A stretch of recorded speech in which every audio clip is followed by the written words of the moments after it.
Hey everybody, welcome back to the channel.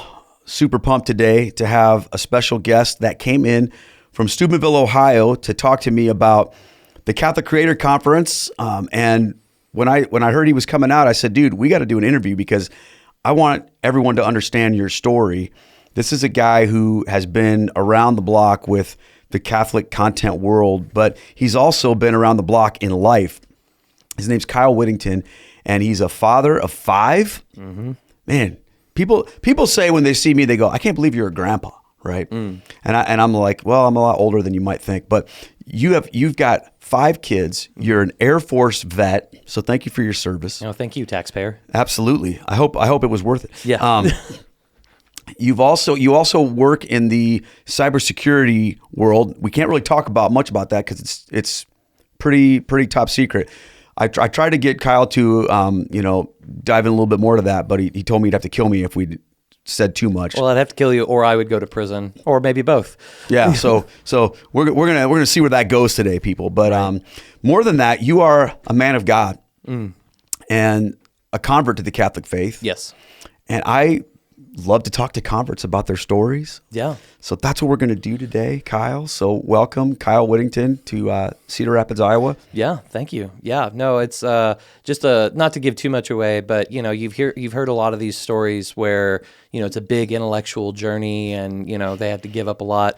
Unfortunately, that's not me. That's not my story, but I think it's still a good one because it just shows that, like, hey, even if you're not the brilliant Scott Hahn or the Keith Nestor who made lots of sacrifice to come in, there's still a place for you at the table, and you can still fill a role in God's plan. Yeah. One of the things I love about doing these conversion stories is exactly what you said, that the road to Catholicism isn't uniform, and different people come in for different reasons and in different ways, but they all have this in common, and it's so beautiful to hear. So let's just start with your upbringing. Where were you born? What was your childhood like? Yeah, so I was actually born in Portland, Oregon. Other than being born there, I've never been. So I couldn't tell you the first thing about the town. In fact, I had an Oregonian correct me on the way that I pronounced Oregon. Apparently, it's not just Oregon. Whatever. Lived in Vancouver, Washington for the first 11 months of my life. At that time, my parents were thinking, well, we want the kids to know their grandparents, so that's when we moved back to Oklahoma. Not a very big town. The little town is called Boca Chico, population 600. This town only had one Catholic family in it, and that'll come in later on in the story. But, I was mostly had the faith instilled in me by my Pentecostal grandmother. God rest her soul. This was the most faithful woman that I think I've ever met, and actually I kind of credit her to the fact that while my faith may have been dim for a lot of years in my life, the light never went out, and I 100% credit that to the prayers of my grandmother. And, wonderful woman. My dad was also, we didn't go to church all that often, but my dad's still a very faithful man. And, that was kind of, while it wasn't so overt in our life, the background was always there, which I think is a really common story, like in the Southern Bible Belt area. Christianity is definitely the default. It's weird to not be a Christian of some sort. I think the first time I'd ever heard of the Catholic Church was, so my dad did a lot of traveling for business. So we were always going down to Dallas for my dad's work trips. And, if he could take the family, he would, which was kind of cool. My mom started this thing where she would read to us as we were driving, and, we read all the Harry Potter books, which was kind of fun. We read these Peter Pan books. I can't even remember what they're called. But one day she was like, hey, we should definitely be reading the Bible to the kids. Well, we get to that verse where it says, call no man father. And this was the first time I heard of the Catholic Church, because my mom goes, well, that's interesting, because that's exactly what the Catholics do. And I'd never was like, well, what's a Catholic? And then they kind of explained it. And it didn't really come up all that much. But so I don't want to say that I was raised anti-Catholic, but anytime the Catholic Church came up, it wasn't a positive topic. So, yeah. So anyway, but I think on paper we were technically Methodists, but don't blame them for me because I can count on probably both my hands how many times we actually went to that church. But usually growing up, every Sunday we were going to the Pentecostal church with my grandmother, which is very loud, very charismatic. Anybody who's been to something like that knows what I'm talking about. And yeah, so, but whenever my grandmother fell ill, whenever I was about 12 years old, she stopped taking us to church because she herself was kind of unable to go. I remember the last time we actually took her to church, she had a pulmonary condition, and she had actually kind of like passed out and fell back, and we caught her, and I think that might have been the last time she had ever gone to church. And then she passed away that September, and that was tragic. And I think if joy and blessings are a way that God whispers to us, pain and suffering is the way that God shouts at us. Because it's during your lowest moments, that's whenever like you have nothing left but to lean on God. So I think that experience there really kind of enriched my unformed prayer life as a 12-year-old boy. So things are moving on, and I'd kind of floated around to various churches. So despite being a town of only 600 people, we had like 5 or 6 different churches. We had 2 different Baptist churches. We the Pentecostal, the various Pastor Jim's Bible churches that were there. And I really didn't see a difference between any of them. Church was just church, and I could just go to any one of them. Looking back on it now, it's like, why does a town of 600 people need 2 Baptist churches? We go through all this. I actually fall in with the Church of Christ because my best friend, his dad was also a very, very godly man. He was the pastor of the local Church of Christ. And we do this thing called the Bible Bowl. It was a Bible knowledge competition. We went to Duncan, Oklahoma to, do all these things, which was awesome. And it was over the life of Moses.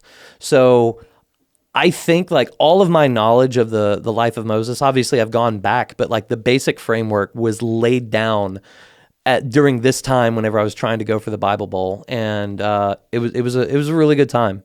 So I love the fact that these guys like really instilled like this knowledge of Scripture, because it was just like, what do you mean Moses never made it into the Promised Land? That doesn't seem fair. Like he was the guy that led him there. Why didn't he? Yeah. So so it was like the first like real, I guess, catechesis and Bible study that I got to do. But then also tragically, my buddy's dad, he also passed away. He had a brain aneurysm, and he didn't make it, and and that was also a big tragedy. Which one of the things that whenever we'd gone to church with him, Tommy was his name. He said, "Hey, whenever you guys go home, when you kids go home, I want you to take the trash out without being asked." Such a small task, whatever, but like for like this lazy preteen, that was kind of a big deal. So after he died, like every time I took out the trash without being asked, it's I would kind of think of my buddy's dad. And now like being Catholic is kind of cool, because it's just like whenever I do it now, I still kind of think back to him and just say a little prayer for the repose of his soul. So when you were going to the Pentecostal church, mm-hmm. and then you were going to this Bible church, the mm-hmm. Baptist one, 2 things. First one was, when did it become real for you in terms of like your own relationship with Jesus? Like, did you have a moment where you went from learning about this stuff to saying, okay, yeah, I want to be an actual Christian? Did you have that moment where you could sort of point to and say, that's when I gave my heart to Jesus?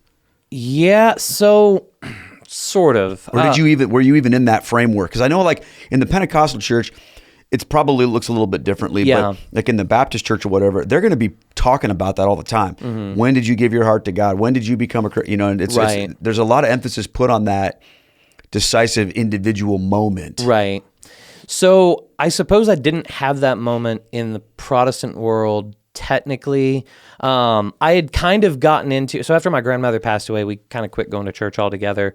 And the way that I got my spiritual formation was through the local Christian rock station based in Dallas, 89.7 Power FM. That's where I was starting to hear that. So whenever I got a little older, I went to like a 1,000 Foot concert whenever I was like 14. It was my first concert ever. That was awesome. That was kind of became like the church experience that I would get. And, there's a band that I still listen to this day, Seventh Day Slumber. They had like kind of like the altar calls during their concerts. Yeah. Now, they would have baptized me had I gone up there. And that would have been obviously a valid baptism. But I don't know, there was just something about the commitment, and I wasn't quite sure that that's what I wanted. So I never actually like stepped forward in that. If I were to say like, whenever I started taking my relationship with Jesus Christ very seriously, was going to be like actually coming into the Catholic Church. Okay. So you were around all this stuff, but you weren't sure if you were like all the way in on it. Right. Okay. But it didn't. But you kept going. Like you weren't like, oh, I'm out of here. I'm an atheist. I don't believe in any of this garbage. I'm leaving. I don't want anything to do with this. Because, I was a youth pastor for many years, and I feel like you are like so many of the young men that I worked with that had this connection to our ministry. And we were always trying to push to that point of making that personal decision. And I would say, some got there, some didn't or whatever. But you always wonder if all that time spent in the Word and all that time spent around the church things, was it just planting seeds? And it looks like for you, it did plant these seeds, but would later harvest up in a little bit different way. Yeah, no, I kind of like to think of it that like the light of my faith was really dim at times, but the flame never went out. And, that it was kind of, I was definitely ripe for the harvest whenever, I started encountering the Catholic Church, and it was more like just pouring gas on the fire. Okay. All right. Well, now we got to hear about that. Because that's, I mean, you probably know this, but that's kind of an unusual story. Typically what you have is that in reverse, Interesting. You have, I mean, I'm sure you've heard this a million times, but kids grow up in the Catholic world or whatever. Yeah. They don't really hear about Jesus in their own, this is the way they describe it. Right. And then they encounter this kind of different experience in an evangelical world, whatever. And they go, oh, wow, I've never really heard about Jesus before. I've never heard about the gospel. And Catholic people are always scratching their heads going, what are you talking about? Right.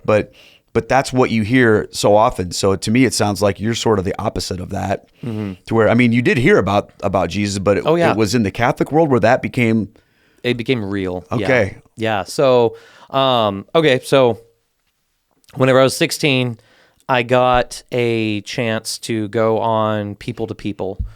There was this student ambassador program. So I got to spend like 26 days in Europe or something like that. We started in Paris, France, and we ended in Athens, Greece. And, we just kind of went all the way down and hit everywhere in between. So the first Catholic church that I ever stepped foot in my life was Notre Dame in Paris. Oh my goodness. So yeah, it was what a way to start. So, so that was quite the experience. And of course, I'm enamored by the beauty. I almost steal one of the candles, the votive candles that they have. Oh, they're for sale for $1. Yeah, exactly. I almost did that, but there's something that like pricked my conscience of like, don't steal from a church. Probably shouldn't do that. Yeah, it's like, don't steal from a church, you jerk. They burn people, don't they? Yeah, exactly. Yeah. So, well, I don't even know if I had that much of a knowledge, but we got to learn about the Hunchback of Notre Dame and how that Victor Hugo book actually kind of like saved that church. And they've actually got a Hunchback gargoyle on there now, just specifically for his honor. I hope it got restored. I was going to say, is it still there? Yeah, this was in 2008. So, but yeah. So anyway, then we go to the Vatican. And, so I don't want to say that I feel cheated because, God willing, I'll be going to Rome this summer. But, the first and only time I've been to Rome, I was a Protestant tourist. And, I get to go through all of this stuff. And I was already kind of an art nerd. Throughout high school, I was, junior high and high school, I was on the academic team. And, usually it was like, oh, I did quiz bowl and stuff like that. Yeah, but like I was the captain and we were state champions multiple times.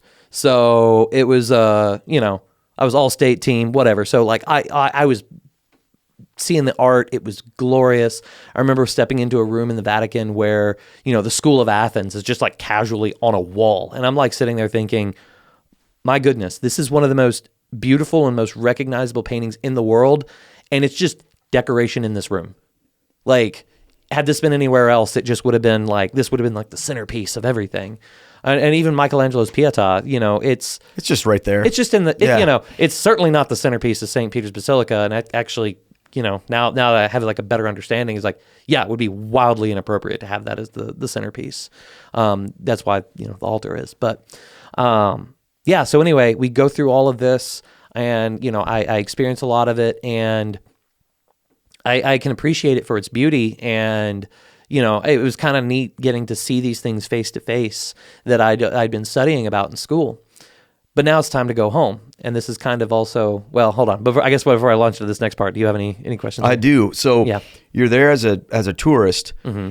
Are you learning anything about like St. Peter's? Are you learning about the Catholic Church? Are you learning about, was your experience as a tourist completely separated from anything having to do with Catholicism, or were you just there looking at pretty buildings? We were there looking at pretty buildings. So you weren't aware of the fact of what this place is and what is going on here and the ancient nature of Christ. Because here's the thing, I did the same thing. I went to Rome when I was still a Protestant many, many years, but I was with a bunch of Catholics on a pilgrimage. Mm-hmm. So there was that spiritual aspect of it. I just was on the outside of it at the time, but it did have a pretty big impact on me. But I always wonder, like, what do people that don't understand things about this really think? So did you have any sort of, did you feel God reaching out to you through that at the time, or was it completely like, oh, that's a nice statue? I can't remember. I had some experience. I was super tired, and I was a teenager, so I'm getting tired. I'm getting cranky and moody and whatnot, and I was throwing like an internal fit or something like that, and I just had this thought of, oh my goodness, I am acting like this. I'm being so petulant in a country that is dedicated to the service of God. How could I possibly do this? And that was like probably as spiritual as it got. But as far as my understanding, like I was one of those guys that was just like annoyed that I wasn't allowed to take pictures in the Sistine Chapel. Oh yeah. It's like, what do you mean I'm not allowed to do that? This is pretty art. And then, having a priest explain it, it's like, this is the spot. This is the physical location where the Holy Spirit descends and guides the College of Cardinals to select the next successor of St. Peter. Like, so no. Put your phone away, put your camera away. Also, your pictures aren't going to be near as high quality as what you can find on Google anyway. So, so like I didn't understand anything, and I'm very much looking forward to the opportunity to go back. Yeah. Awesome. Yeah. Okay, so what happens after you get back from this trip? Yeah, so literally within a couple of weeks, St. Patrick's in Dennison, Texas, which, so People to People was started by Dwight Eisenhower. Dennison, Texas is where Eisenhower was born. I don't know if there's any meaning or if there's any connection there, but it's kind of weird that like Eisenhower popped up twice there. Anyway, so Dennison, Texas, St. Patrick's Church, Catholic Church, they're hosting a concert for just to get people involved. It was Seventh-day Slumber again and Manic Drive.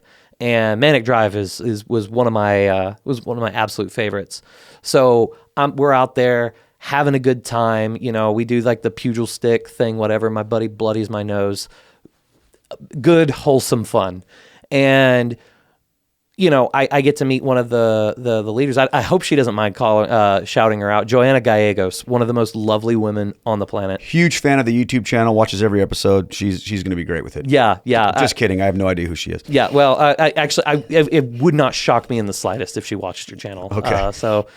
Fellas, if you're looking for a way to break free from the pharaohs of our life, the things that keep us down, the things that keep us in bondage, I know of no better way than Exodus 90. Exodus 90 started on January 20th, but you can still jump in, my friends. And I'm telling you, download this app today and get started on this. If you want to break free, if you want to do something different, then you got to do something different.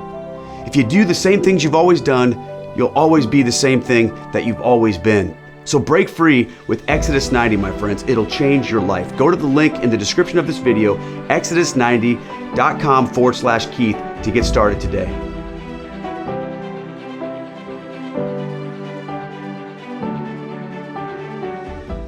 So she comes up and she says, hey, you should come visit us sometime. And externally, of course, you don't want to be rude. And it's just like, oh yeah, I'll totally consider it. Internally, I'm like, okay, all right.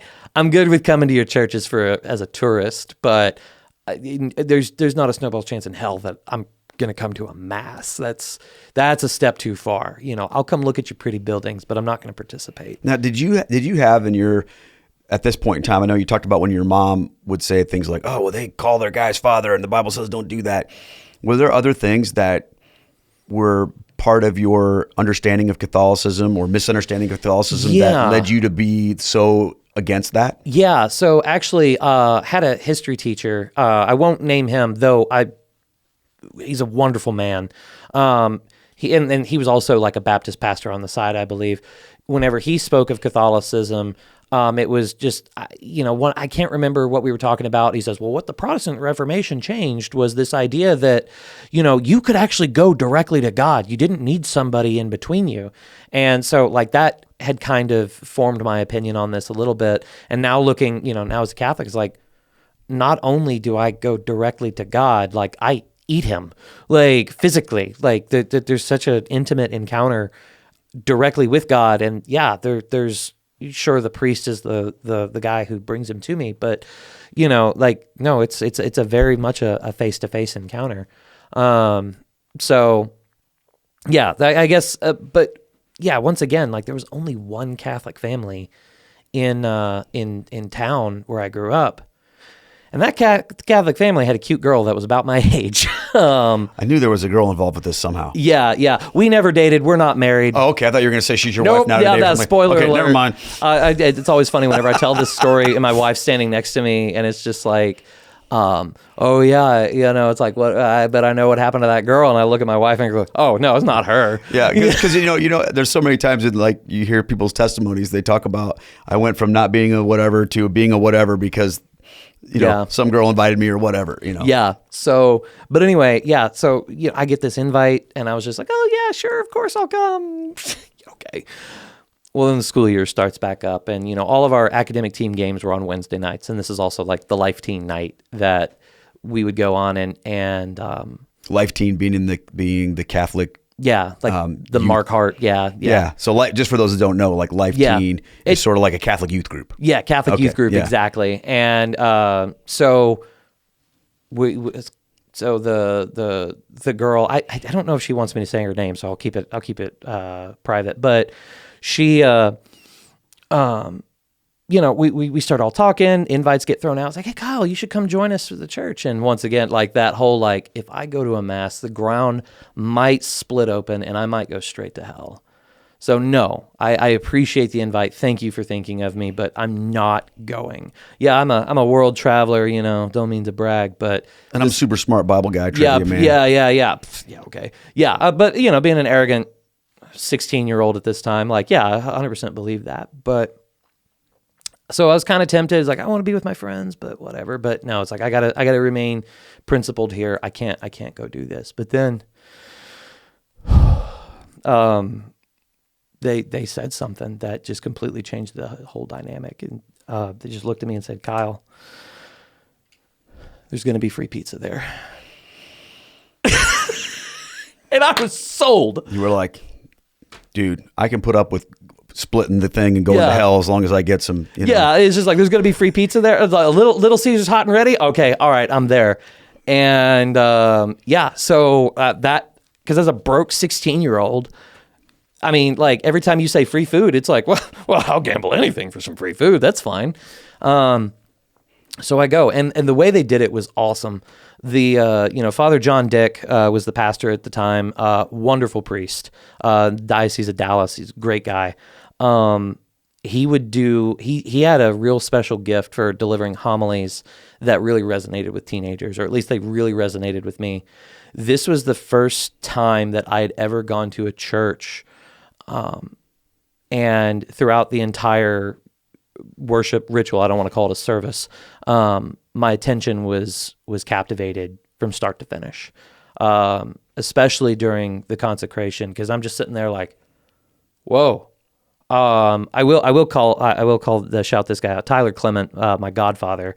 I didn't know that he was going to be my godfather at the time, but he was the girl's older brother. And like after the church, I was just like, hey, Tyler, yeah, what was that? Like, it's just like something happened in there. That was huge. Like, what is going on here? Did you know what the Catholic Church taught about that? No, had no idea.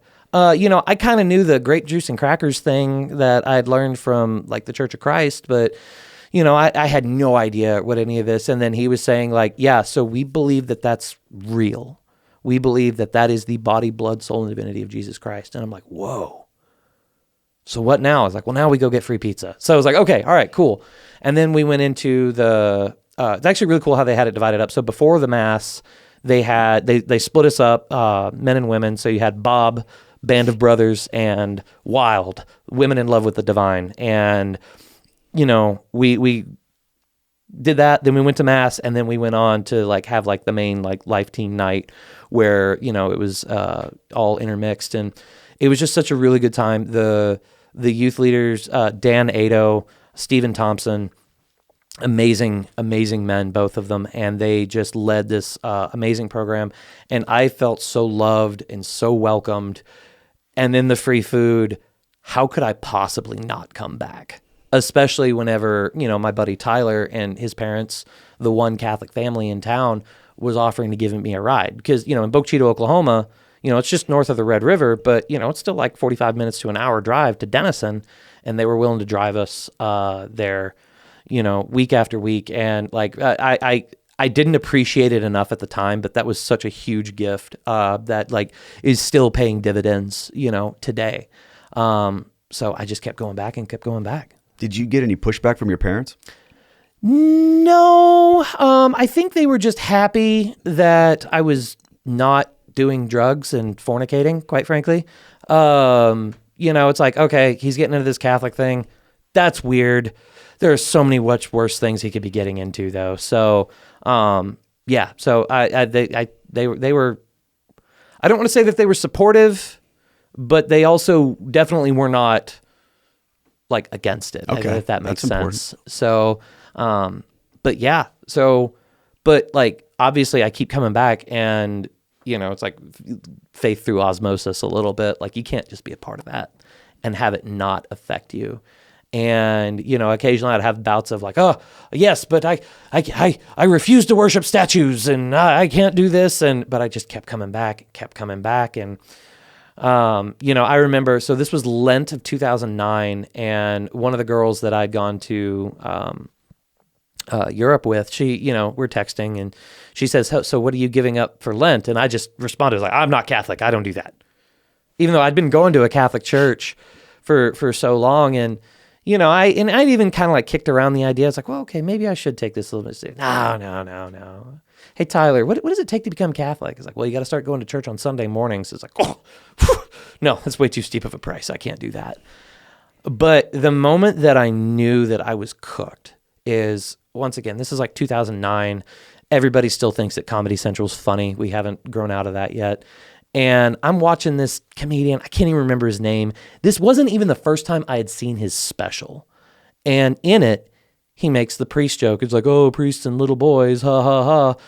And while I don't remember that being particularly funny the first time I heard it, this time when I heard it, I was downright offended. And as a teenager, alone in the house, I turned off the TV and went to go do dishes.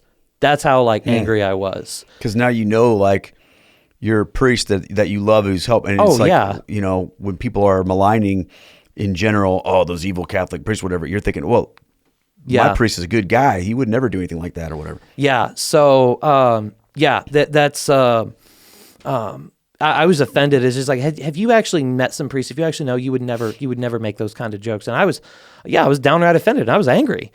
And as I was walking and scrubbing those dishes angrily, I was just like, oh no. Oh, it's just like, at this point, it's not a matter of do I want it, do I not? At this point, it's a point of admitting it. And so it's just like, I'm cooked. There's no turning back. I have to formalize this. And so, I start kind of probing. It's like, okay, I'm going to have to figure out how to get to church on Sunday mornings because that's when RCIA was. And it's just, okay, all right. I should also tell my parents. Okay. Okay. I don't know why, so Lent of 2009, and I'm 17 years old at this time, and I decide that I'm going to have to tell my mom while we're watching The Big Bang Theory. I don't know why, but this just felt like... That's so random. It's just like... But, we got the DVR. Her friend calls her. She pauses the TV. She's talking to her friend. And I decide it's now or never. I have to tell her before she resumes the TV.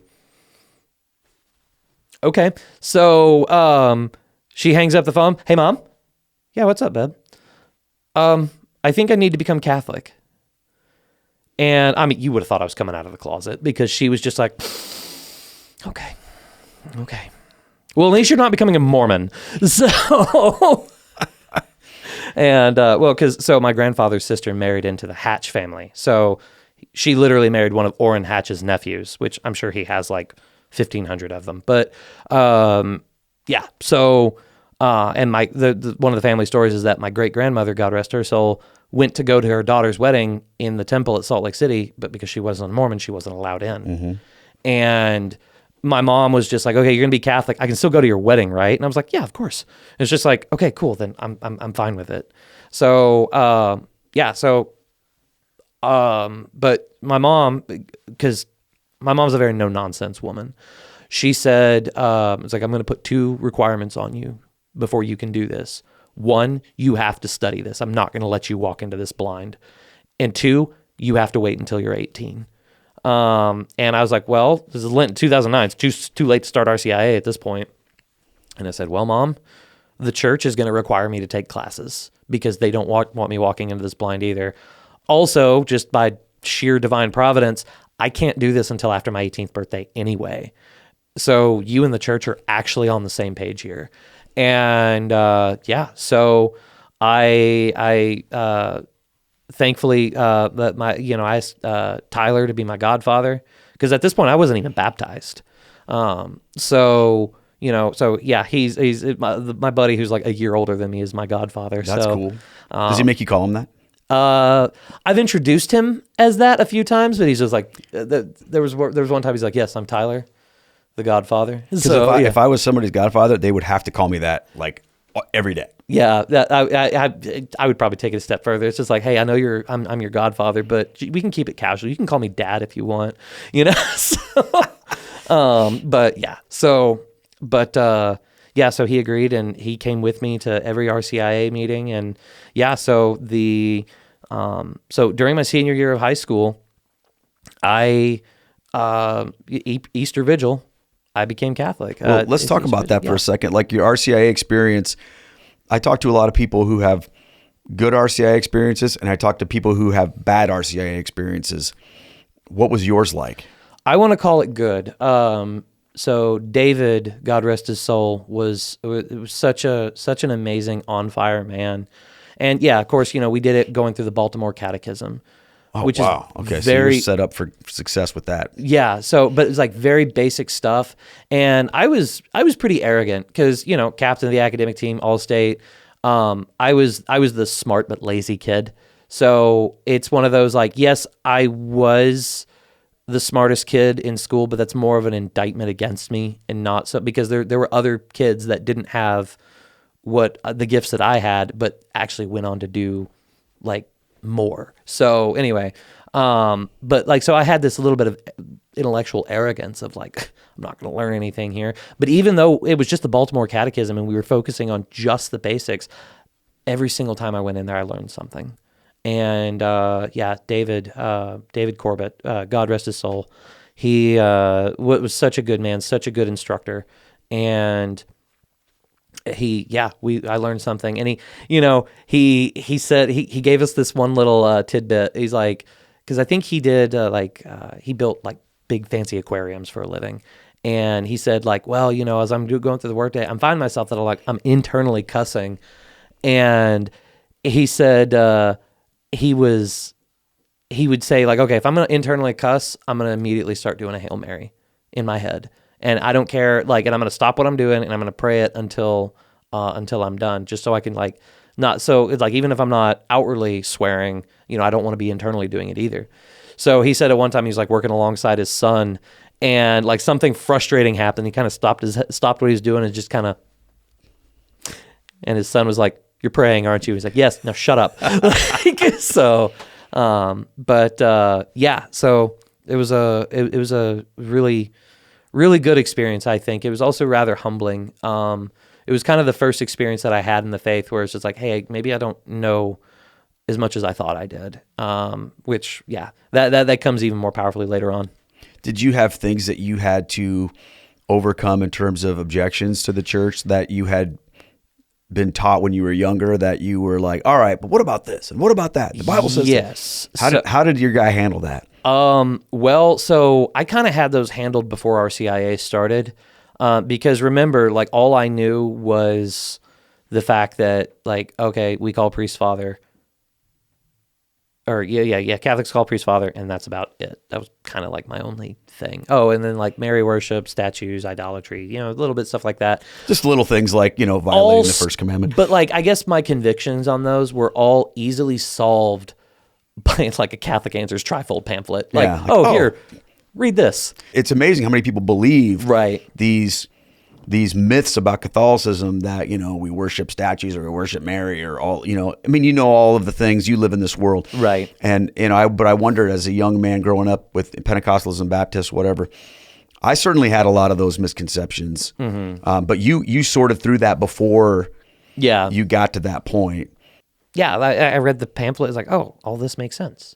And while I don't know if I had like every single issue or some even things that, there may even still come up something now. I was like, wait a minute, hold on. That's what the church teaches? Okay, that's kind of weird. Okay, I'll have to dig into that. But the pattern that I noticed was that like for every objection, there was an answer. Mm-hmm. And there was an old answer too. It's not like something it's like, well, let me see if I can just make up something on the spot. No, it was none of that. Whenever I started seeing that pattern and how that the questions were welcomed and not so much discouraged, that was all these things kind of got me over the edge. That's so awesome. Okay, so then you get to the Easter Vigil, mm-hmm. and so were you baptized there? I was baptized, confirmed, First Communion, Grand Slam. Yeah, it was. It's really convenient filling out sacramental paperwork because it's just like, okay, when is the father's baptism, First Communion, confirmation, whatever. It's all the same day. It's great. Boom. Yeah. So did your parents come? They did, and my grandfather too. So it was kind of funny because afterwards, my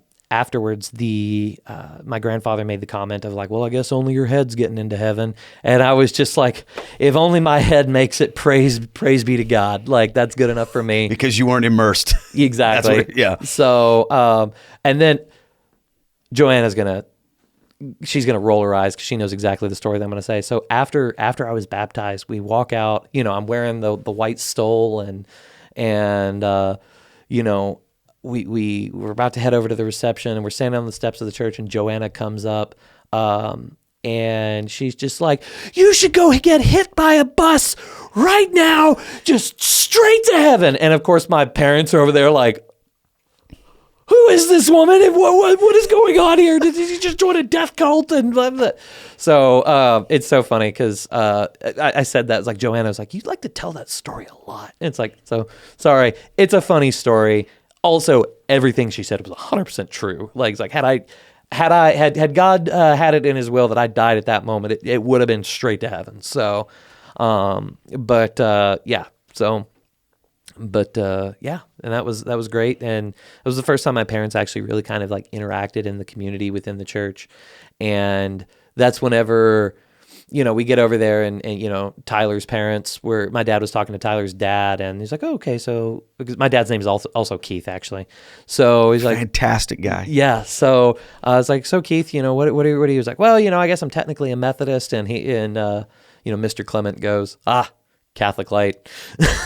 So, but yeah, no, it was good. My parents, we can get into like what the mistakes that I made after. So you converted. Let's talk about that because I can imagine you doing this. Okay. Mm-hmm. There's this thing called the cage phase. You know what the cage phase is? Okay. The cage phase is usually affiliated with like Calvinists, where a person becomes a Calvinist. They learn about the doctrines of grace or whatever. They read some R.C. Sproul or some Sure. Spurgeon or whatever. And now they're like, oh my gosh, now I know what the Bible means. And now I get to tell everybody about it because it makes me feel really good to understand how to connect these things. And, even the Calvinists lovingly refer to that as, okay, we need to put that guy in the cage for a year. But it can happen to Catholics too. Yeah. No. To where a new convert can be so on fire for their faith that they just won't shut up about it. And everybody, it's not like, okay, I'm not like objecting to the Catholic Church so much as I'm just objecting to you being overbearing. Yeah. Yeah, no, I've already kind of mentioned the intellectual arrogance that I had, and that, that didn't get supernaturally washed away at my baptism. That's something that I still struggle with to this day, quite frankly. But at this point, I had that. Well, the Catholic Church is correct, so all I have to do is just argue. And if I win the argument, then people become Catholic, because that's exactly how that works. That's 100% just like 18, 19-year-old logic right there. Yeah. And so I made sure that the first people that I wanted to argue with the most were my parents. And what every parent loves. Yeah, exactly. When their 18-year-old knows Who everything. Who doesn't love being condescendingly talked to by their child? It's just I'm going to tell you how it really is. Yeah, exactly. So so it was really bad. I had, I would just start fights with my friends. I was a jerk. It was really bad, and I'm afraid that I pushed more people away. Hopefully not permanently, but then I brought them closer to the faith, and so that was this was before you'd written your book, so otherwise, like, somebody should have absolutely shoved that in my face, because just like, hey, you sit down, shut up, read this.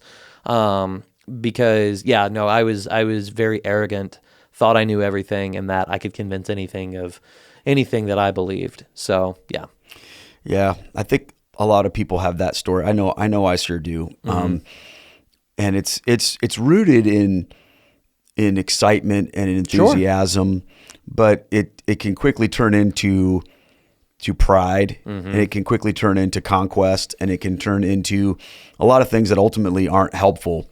And usually people get out of that because they've realized that they've maybe hurt some people or burned some bridges with people. And maybe the bridges aren't burned permanently, but you can kind of see, I can tell stories about that, but did that happen to you also?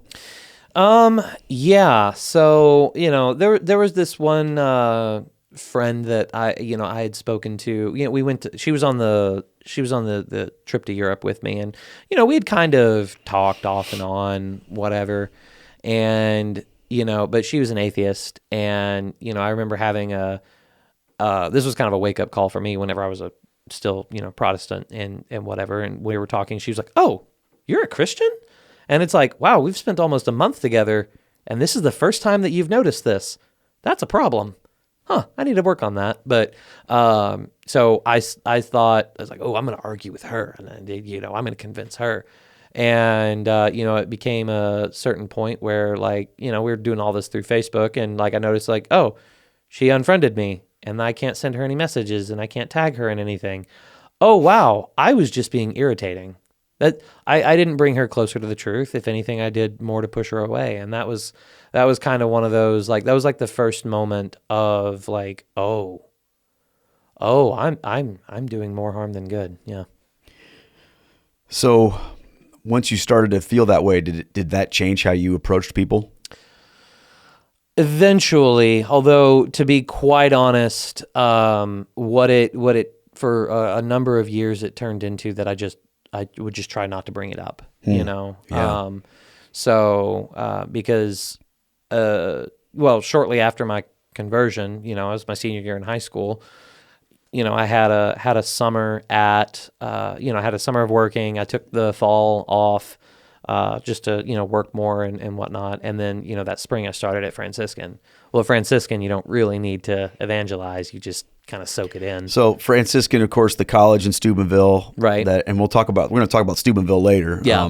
Because we already had a really fun conversation about that this morning. But So you go to Steubenville. What was your purpose in going there? What did you want to study? What did you want to become? Yeah, so I didn't intend to go to Franciscan. I intended to join the Air Force straight out of high school. Okay. That was my original plan. But, I went to the Steubenville youth conferences. I went to one in 2009, and, where I had already been, it's like, hey, I'm going to become Catholic. And then I was like, hey, I want to actually go to the one in 2010. It was after my senior year in high school. After my after my graduation, and I just wanted to just experience this one last time. I had all the paperwork filled out, and as soon as I got back from the Steubenville South in Alexandria, Louisiana, I was gonna turn that into the recruiter, and I was gonna go to the Air Force. But while I was there, watching the video for Franciscan, the ad video, and it was just like, oh no. And I just felt this very strong desire, this very deep calling, like, Kyle, you need to go to Franciscan. And I'm just like, oh, crap. This isn't my plan. Well, because I had already graduated. I'd never filled out a scholarship, no FAFSA, I'd never applied to a college, because why would I need to do that? I'm joining the Air Force. And I'm just sitting there like, uh-oh, this isn't good. This is really bad. So while I'm there, this Joanna comes back into the story. I'm like in the gift shop area or whatever, and like she can see me, like I guess I'm visibly distressed. And she's just like, what's wrong, mijo? And I'm like, I just got a call to go to Franciscan. And she was like, that's amazing. That's wonderful. Congratulations. And I look at her like she's crazy. And I'm like, what are you talking about? Congratulations. I can't afford that. Like, I was like, I don't have the money. I was a lazy kid in school. I don't even know if I have the grades to get in. What do you mean, congratulations? And she just kind of looked at me and she's like, Kyle, God's got enough money. If he wants you there, he's already got the plan figured out. So, I kind of took it on faith and just like, okay, all right. And thankfully the guy that was leading the trip, Joey Scansella, he knew some guys, he pulled some strings, and they got me like fast track to get approved. I could have started in the fall, but it's just like, I don't have the money. And also like, there's never like, I guess I'm continuing the trend. Hopefully I might break it before I die. But, from my male descendants, whatever, my male patronage, there's never been a college graduate. So I don't know how that world works. And it was just like, I don't know what I'm doing.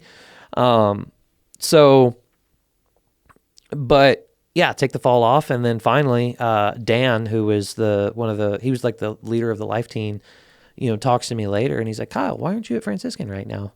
And I was just like, oh, I just don't have the money. And he goes, just go. Like, he's like, you said you were called there. Just show up. They're not going to turn you away. You're like Rudy showing up at the gate, Yeah. Can I talk to someone about going to school here? Yeah, exactly. So, so I guess that's just what I did. Like I got this like class schedules, like all of this sounds so good. So yeah, I show up, and it was overall, like, Franciscan was a really good experience. I still haven't graduated, but the most important thing that I walked away from that was knowing that I wasn't nearly as smart as I thought I was. And thankfully it only took me 2 semesters to figure that out. But yeah. So what was your favorite class and your favorite professor? Oh my goodness. Favorite class, favorite professor.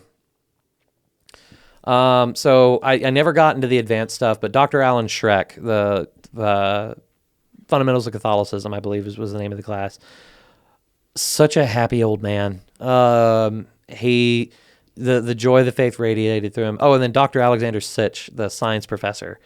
He's such a cool guy because, like, for his like doctoral dissertation, he was like the first Westerner allowed in Chernobyl.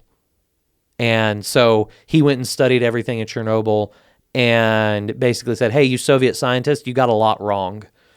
And then they like double checked. It was like, oh yeah, I guess you're right.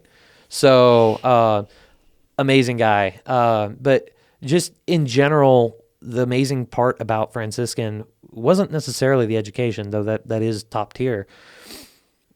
It's the community that was there. It was the friends that I made. The real education was the friends we made along the way. But like, honestly, for real, One of my best friends, Godfather to my children, and one of my friends, Father Jeremiah Hahn, is now a priest. Which is so good because like he's kind of like my friend that I'll go to for.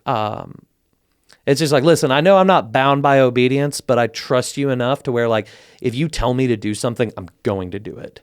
So I guess John C. Maxwell would call that permission leadership. Yeah. So, but so that's but there's a whole bunch of crazy stories there. I don't know what you want to get into. Well, okay, so you go to Steubenville, but you said you didn't graduate. So, what happened? Where did you go after that? Yeah, well, so I guess I kind of want to back up a little bit, like, because this is also where I met my wife. Yeah, that was going to be my next question. Was when does your wife come into this? So my wife actually came in within just a couple of weeks of starting Franciscan. It's kind of crazy because I started in the spring. It's not when most people start. It was a very small incoming class, and I remember sitting in the J.C. Williams Center in the Gentile Gallery with like all the incoming students, and I remember having this thought of, my future wife is in this room right now. And then later on, I thought, oh, there's so many more students here. Of course, like I could meet any of these girls. The chances of her being in that really small incoming class is kind of crazy. No, it turns out, yeah, she was actually in that room at the time because she also started in the spring. And the next day, I'm eating at the cafeteria and I'm scanning the room, and I see that there's a girl that I'd kind of interacted with in orientation, and it's like, oh, you know what, I'll just go sit with them because I didn't really know anybody there because all the people from my parish that had gone to Franciscan were quite a bit older than me, and so because like they were like the youth leaders and I was the youth, so it wasn't, I don't know, it just felt weird hanging out with them. So I see there, and then of course sitting across from me whenever I sat down was my future wife, Julia. And, we introduce each other. We do the same, oh, where are you from? What are you majoring in? That same song and dance. Yeah, so we get to hanging out, and then I find out she's wanting to be a nun. Dang it. Well, at least her roommate's cute. So I get to talking to her roommate, and it's just like, oh, her roommate's crazy. Which I've said that to her face, and she thought it was funny, so it's okay for me to say. And she's now married to a wonderful man now herself. So, but like we just keep hanging out, and eventually it's like, wow, this girl's really cool. She's like my best friend. Like this is who I want to spend all my time with. And I kind of made the decision of like, you know what? Even if she's going to be a nun, even if there's like nothing for me except for just being a crying mess in a pew as she's taking her vows, I'm going to stick it out with her because she's really cool. I really enjoy her company. And I think this is somebody who's going to kind of like drag me kicking and screaming to holiness, whether I like it or not.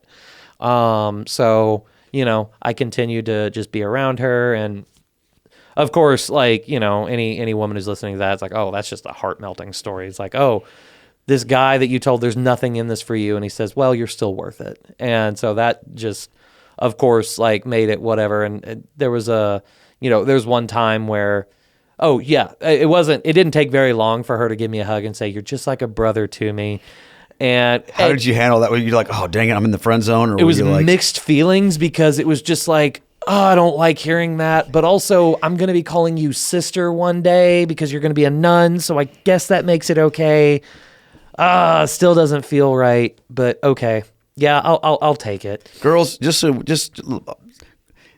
guys don't typically respond too well to that. If you have a guy that's kind of hanging around you and he probably likes you and you tell him, oh, you're just like my brother, you just crushed him. Yeah, if you want to rip out his heart and eat it in front of him, call him your brother. Exactly. Yeah. So if that's your goal, then do that. But you still hung in there, man. I still, well, because it was just like, well, she's going to be a nun, so yeah, that actually I guess feels appropriate.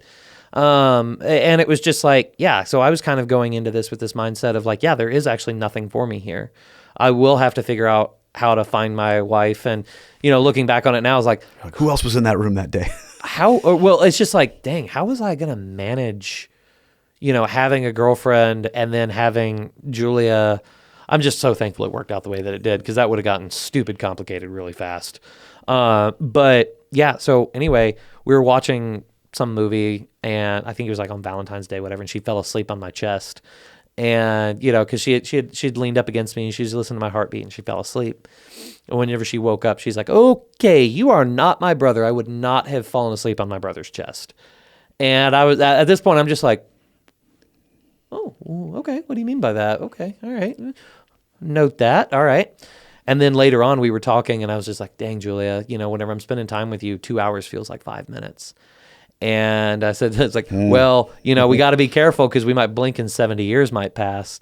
And she goes, yeah, and I'll just be over there like, oh, who is that? And I said, are you serious? After spending 70 years together, you would just forget who I was? And she goes, no, I'm not talking about you. I'm talking about the guy that looks like you but has my eyes. And I just went like, oh, okay. And she, of course, she gets all flustered and is just like, I don't know why I said that. And it's like, well, 10 years of marriage later, it's like, I know exactly why you said that now. But yeah, but eventually, we keep hanging out and, I told her like, hey, yeah, I understand there's probably nothing for me here, but you're still really cool and you're still worth it. And then, she like kind of like breaks down into tears and goes, this is going to make going into the convent a lot harder. So that's whenever, yeah, we, at that point we had just kind of developed very naturally into, dating to the point where it was so natural and gradual that we never actually had like an official, like, hey, would you go out with me? You didn't give her like the Catholic promise ring or whatever? Yeah. I don't know. Do Catholics have that? I think the closest analog that we have is the clotter ring, which I don't even know what that is. So it's the hands holding the heart with the crown on it. Have you seen that? Okay. So the way you wear that, so it's like if it's on your right hand, heart pointed out, you're single, pointed in, you're dating. If it's on the left hand, pointed out, you're engaged. And I've never seen this thing before. Well, you're going to start noticing it at your parish now. Okay, now that I'll keep my eye open for that, just because I want to know like what's going on. Yeah. So and yeah, it's left hand, heart pointed in, you're married. So it's it's kind of a nice way because like it's like, oh, is that girl single? Let me look at her ring. Oh, okay, she is not single. Good to know. So it's yeah, so you can give her that, and like it's not a promise ring because technically you could give that girl that ring, and then if you don't end up together, she can use that same ring to advertise that she's available. So you're having an argument, and she might just be like, flip, yeah, put it back on, then you're like, oh. So eventually, like we're just hanging out, and then I was like, we never actually had the conversation that we're like a thing now. So I one day we're just kind of hanging out, and I go like, hey, so we're like exclusive, right? Like we're not. She's like, no, I got like 6 other guys I'm talking to right now. And she goes, yeah, why? And I just wanted to make sure that we're on the same page. Like we haven't actually communicated this before. And I just wanted to make sure that we're like an actual thing. And this isn't me just misreading the situation. And she goes, yeah, I thought it was pretty clear that like where this is going. And I'm like, okay, good. I'm glad that we're both on the same page. So yeah. And, yeah. So anyway, it was great. I only had the 2 semesters. So basically, the long story short is that I ran out of funding. I couldn't come back, and I didn't know how to ask for the help that I really should have asked for in order to continue going. And, also I saw how things were developing with Julia. At the time I was studying theology, which like if you're majoring in theology at Franciscan, they make you sign a waiver that basically says you're entering into a lot of debt for a field that pays no money. When you are broke and you are destitute, you will not blame the university. I have a degree in religion. Yeah, exactly. And I'm Catholic and I'm married, which is like, it's like, what are you going to do with a theology degree? Oh, well, you can go become a priest. It's like, oh, I'm married. Oh, well, Starbucks is hiring, kind of one of those things. So, but like I knew how things were going with Julia, and it's like, I need a job. So I went to the Fort Steubenville Mall to the Air Force recruiter's office. That was my primary plan in the first place. You were going to do that anyway, yeah. Exactly. So, yeah, I enlisted in the Air Force as an aircraft armament systems technician. Yeah. And you spent how many years in the Air Force? So I did 6 active, 4 guard. And when did you get married in the middle of all this? So I went to basic training May 1st, 2012. We got married August 9th, 2014. So Okay, wow. yeah, so it's like I came back from Afghanistan in 2014, got married just a few months later after that. So Wow. yeah, but And where were you living at this time? so yeah, so I go, I drop out because like my basic training ship out date was May 1st, so that was in the middle of the semester, right before finals. Couldn't get another semester in. And then I had to, so I moved back to Oklahoma for those few months. I go to basic training at Lackland Air Force Base in San Antonio. And then I go to Shepherd Air Force Base in Wichita Falls, Texas. And as I, I've got these big expectations of traveling the world. In basic training, they actually asked me, do you want to work on F-16s or F-22s? So F-16s, like one of the most, they're literally getting replaced right now by the F-35 or the F-22, which is the finest fighting machine humanity has ever produced. And I go, which one's going to get me to Italy? And the guy rolled his eyes and he's like, that's not how that works, but okay, whatever. Yeah, F-16s are in Aviano, Italy, so you can go there. So I was like, okay, I want to work on F-16s. So I turned down so like anybody who's familiar with like Air Force mechanics is like, you're stupid for choosing F-16s over F-22s, but that's how bad I wanted to go to Italy. So, I'm in tech school and we're all starting to get our assignments, and they send me to Fort Worth, Texas, Naval Air Station, Fort Worth, an hour and a half away from where I grew up. And there you stayed. And there I stayed. I stayed all 6 years active there, which was actually a blessing in disguise, because shortly after we got married, my older brother fell ill, and he'd lived just in Spring, Texas, which was just right down the road from where I was.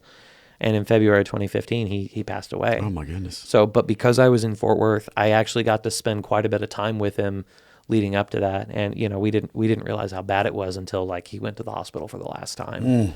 But yeah, so that's kind of that was definitely like the lowest part of my well, quite frankly, life.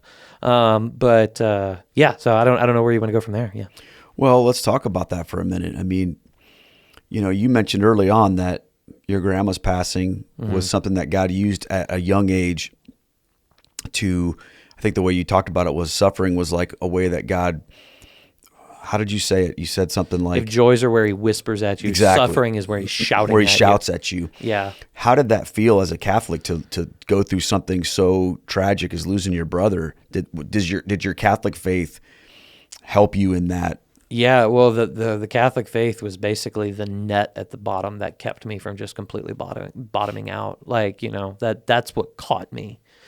Because it's just like, this is something that is beyond all human control. Like, we did what we could to save him, but, that's just consequences of the fall. We all die. And that, where else could I go except to turn to God in all of this? And also, like, being Catholic, it's great that I know that even though my brother's not with us on this side of eternity, I can still be praying for the repose of his soul. Like, like the love that I have for my brother is still present tense. Yeah. And, I hope that I'm going to get to see him, again one day. But, one of the tragic parts, and this is where it kind of still eats at me a little bit for being a jerk back in the day, because on his deathbed, my brother hadn't been baptized, and I, it's like knowing full well, like, I just need water and I can do it myself.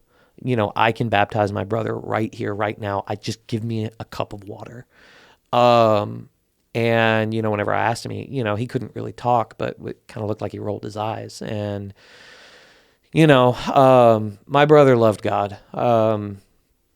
And, he was a very godly man. And, after he died, I went to go do the bro thing. So I knew all of his passwords. So I got into his computer. So it's just like, okay, what do I need to do? I need to delete his internet search history. But I got in there and the internet search history was full, but it was all good and wholesome stuff.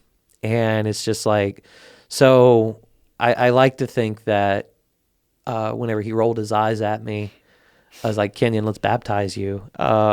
He said, basically his response was, you fool, you don't understand that I know that I'm going to my Father's house now, and I don't need that. Which, obviously, it's like, okay, well, if we're talking a theological debate, it's like, I disagree. You do absolutely need that, but like, I'm so happy that like your faith is so strong that like you're confident in this. So that to me is enough to have some hope. And then also there was another example of quite frankly what I would call a miracle that could be attributed to him. And when my mom told me this story, it's like, Mom, you don't understand that if Kenyon had died Catholic, I would be on the phone with the bishop's office right now to open a cause for his canonization. Like, I would be doing everything I could to get that, because hearing the story of this. So I have quite a bit of hope that, I will get to see my brother one day again.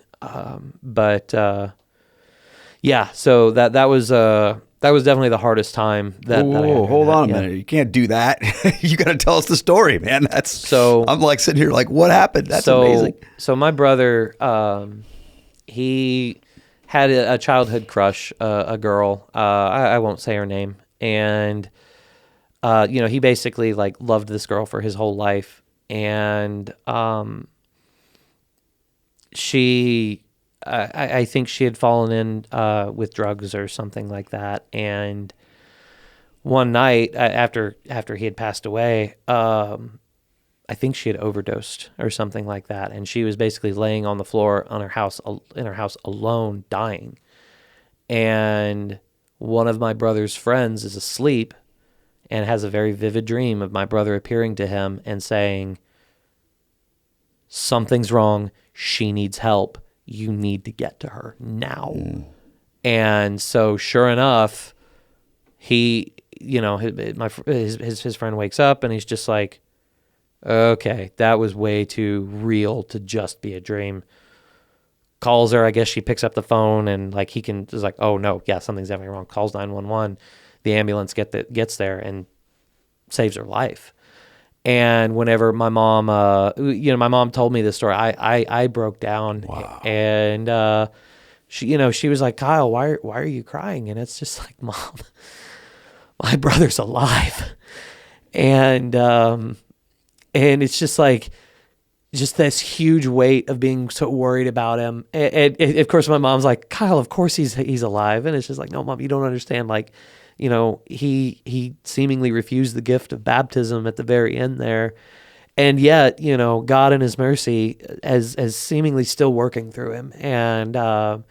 And so I said, like, yeah, no, like, he's like, obviously if you die outside the church, you're not getting on the calendar. But like, had he been Catholic, we would be pushing for his canonization right now. So,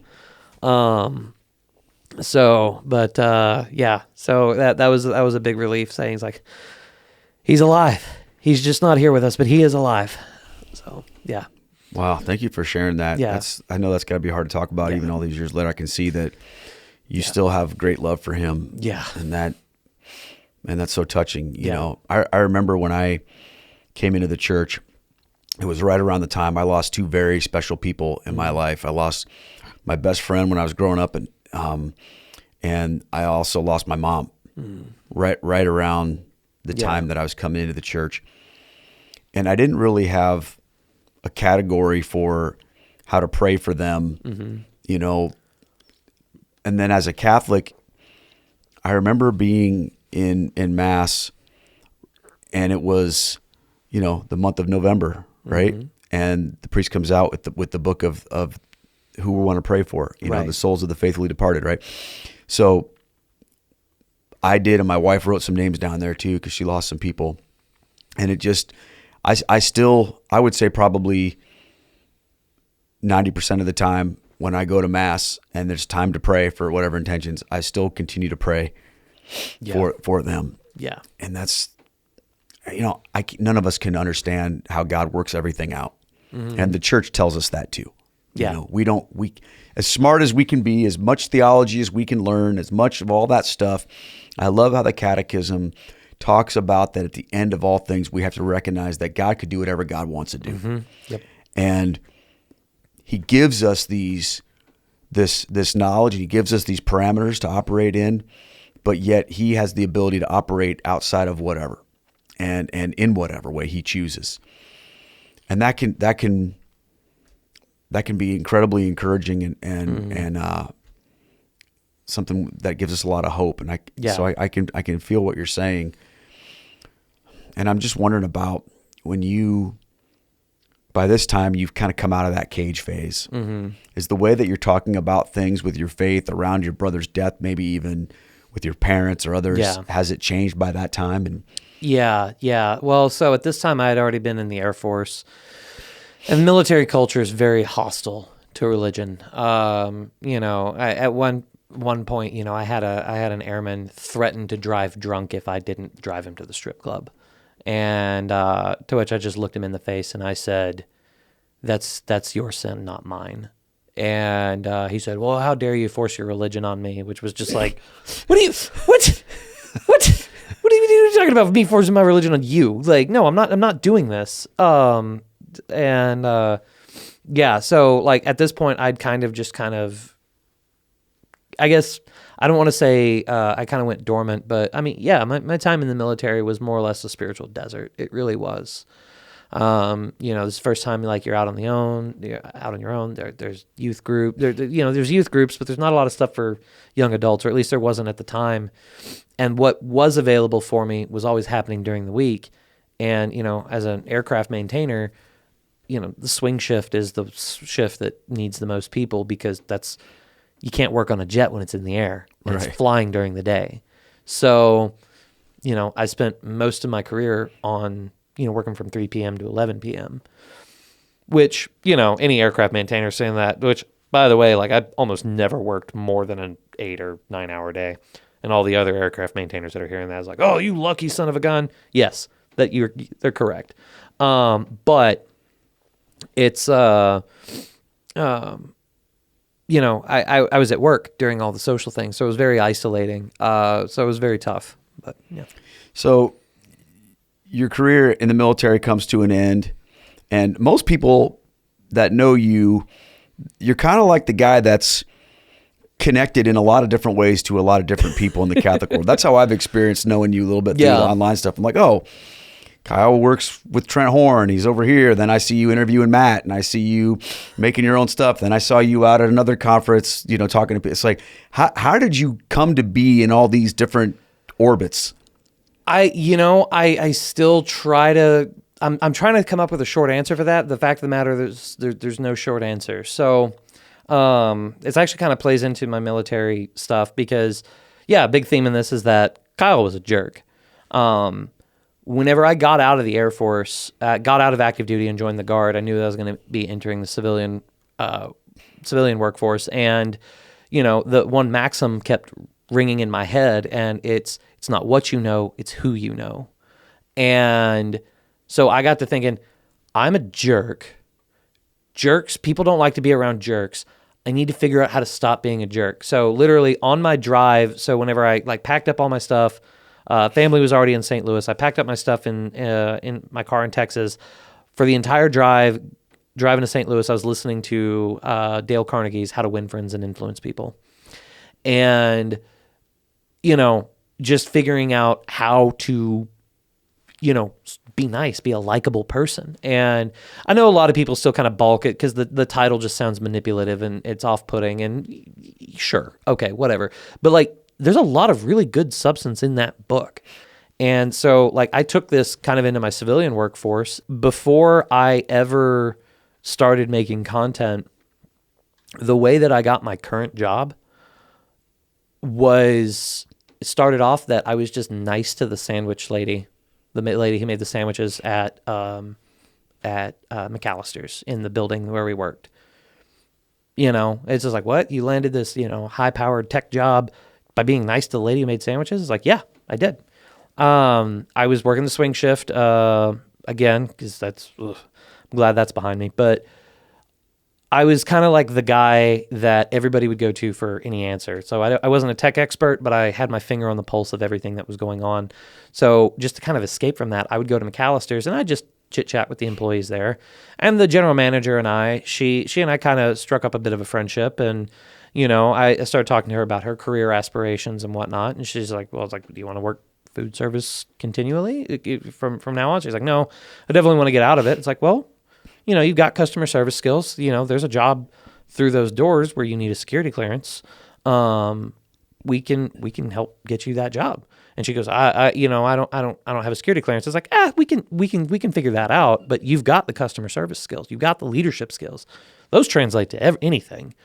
And she was just like, okay, yeah.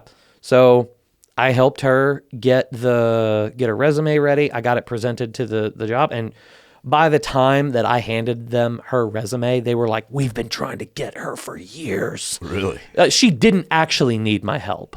The only help that I provided was encouragement. But she had everything she already needed. Well, then, that happens. Well, then her fiance messages me saying like, you don't know me, but you have no idea how much you just helped me and my family. You just set us up for life. You put her career on a very good direction. He goes, man, if you need anything, you let me know. You need help cooking something, you need help moving, you need career advice, you let me know. And he was like the lead engineer for like a specific piece of equipment in there. And now he and I, it's kind of funny because like they're married now, they have a daughter, and he's one of my best friends now. That's awesome. And it's just like I hardly ever talk to his wife because that's kind of weird. But it was so funny because we started working together. He helped me get on his team, which is a remote gig. And, we work together now and it's great. And whenever I was living in St. Louis, our team is on the East Coast.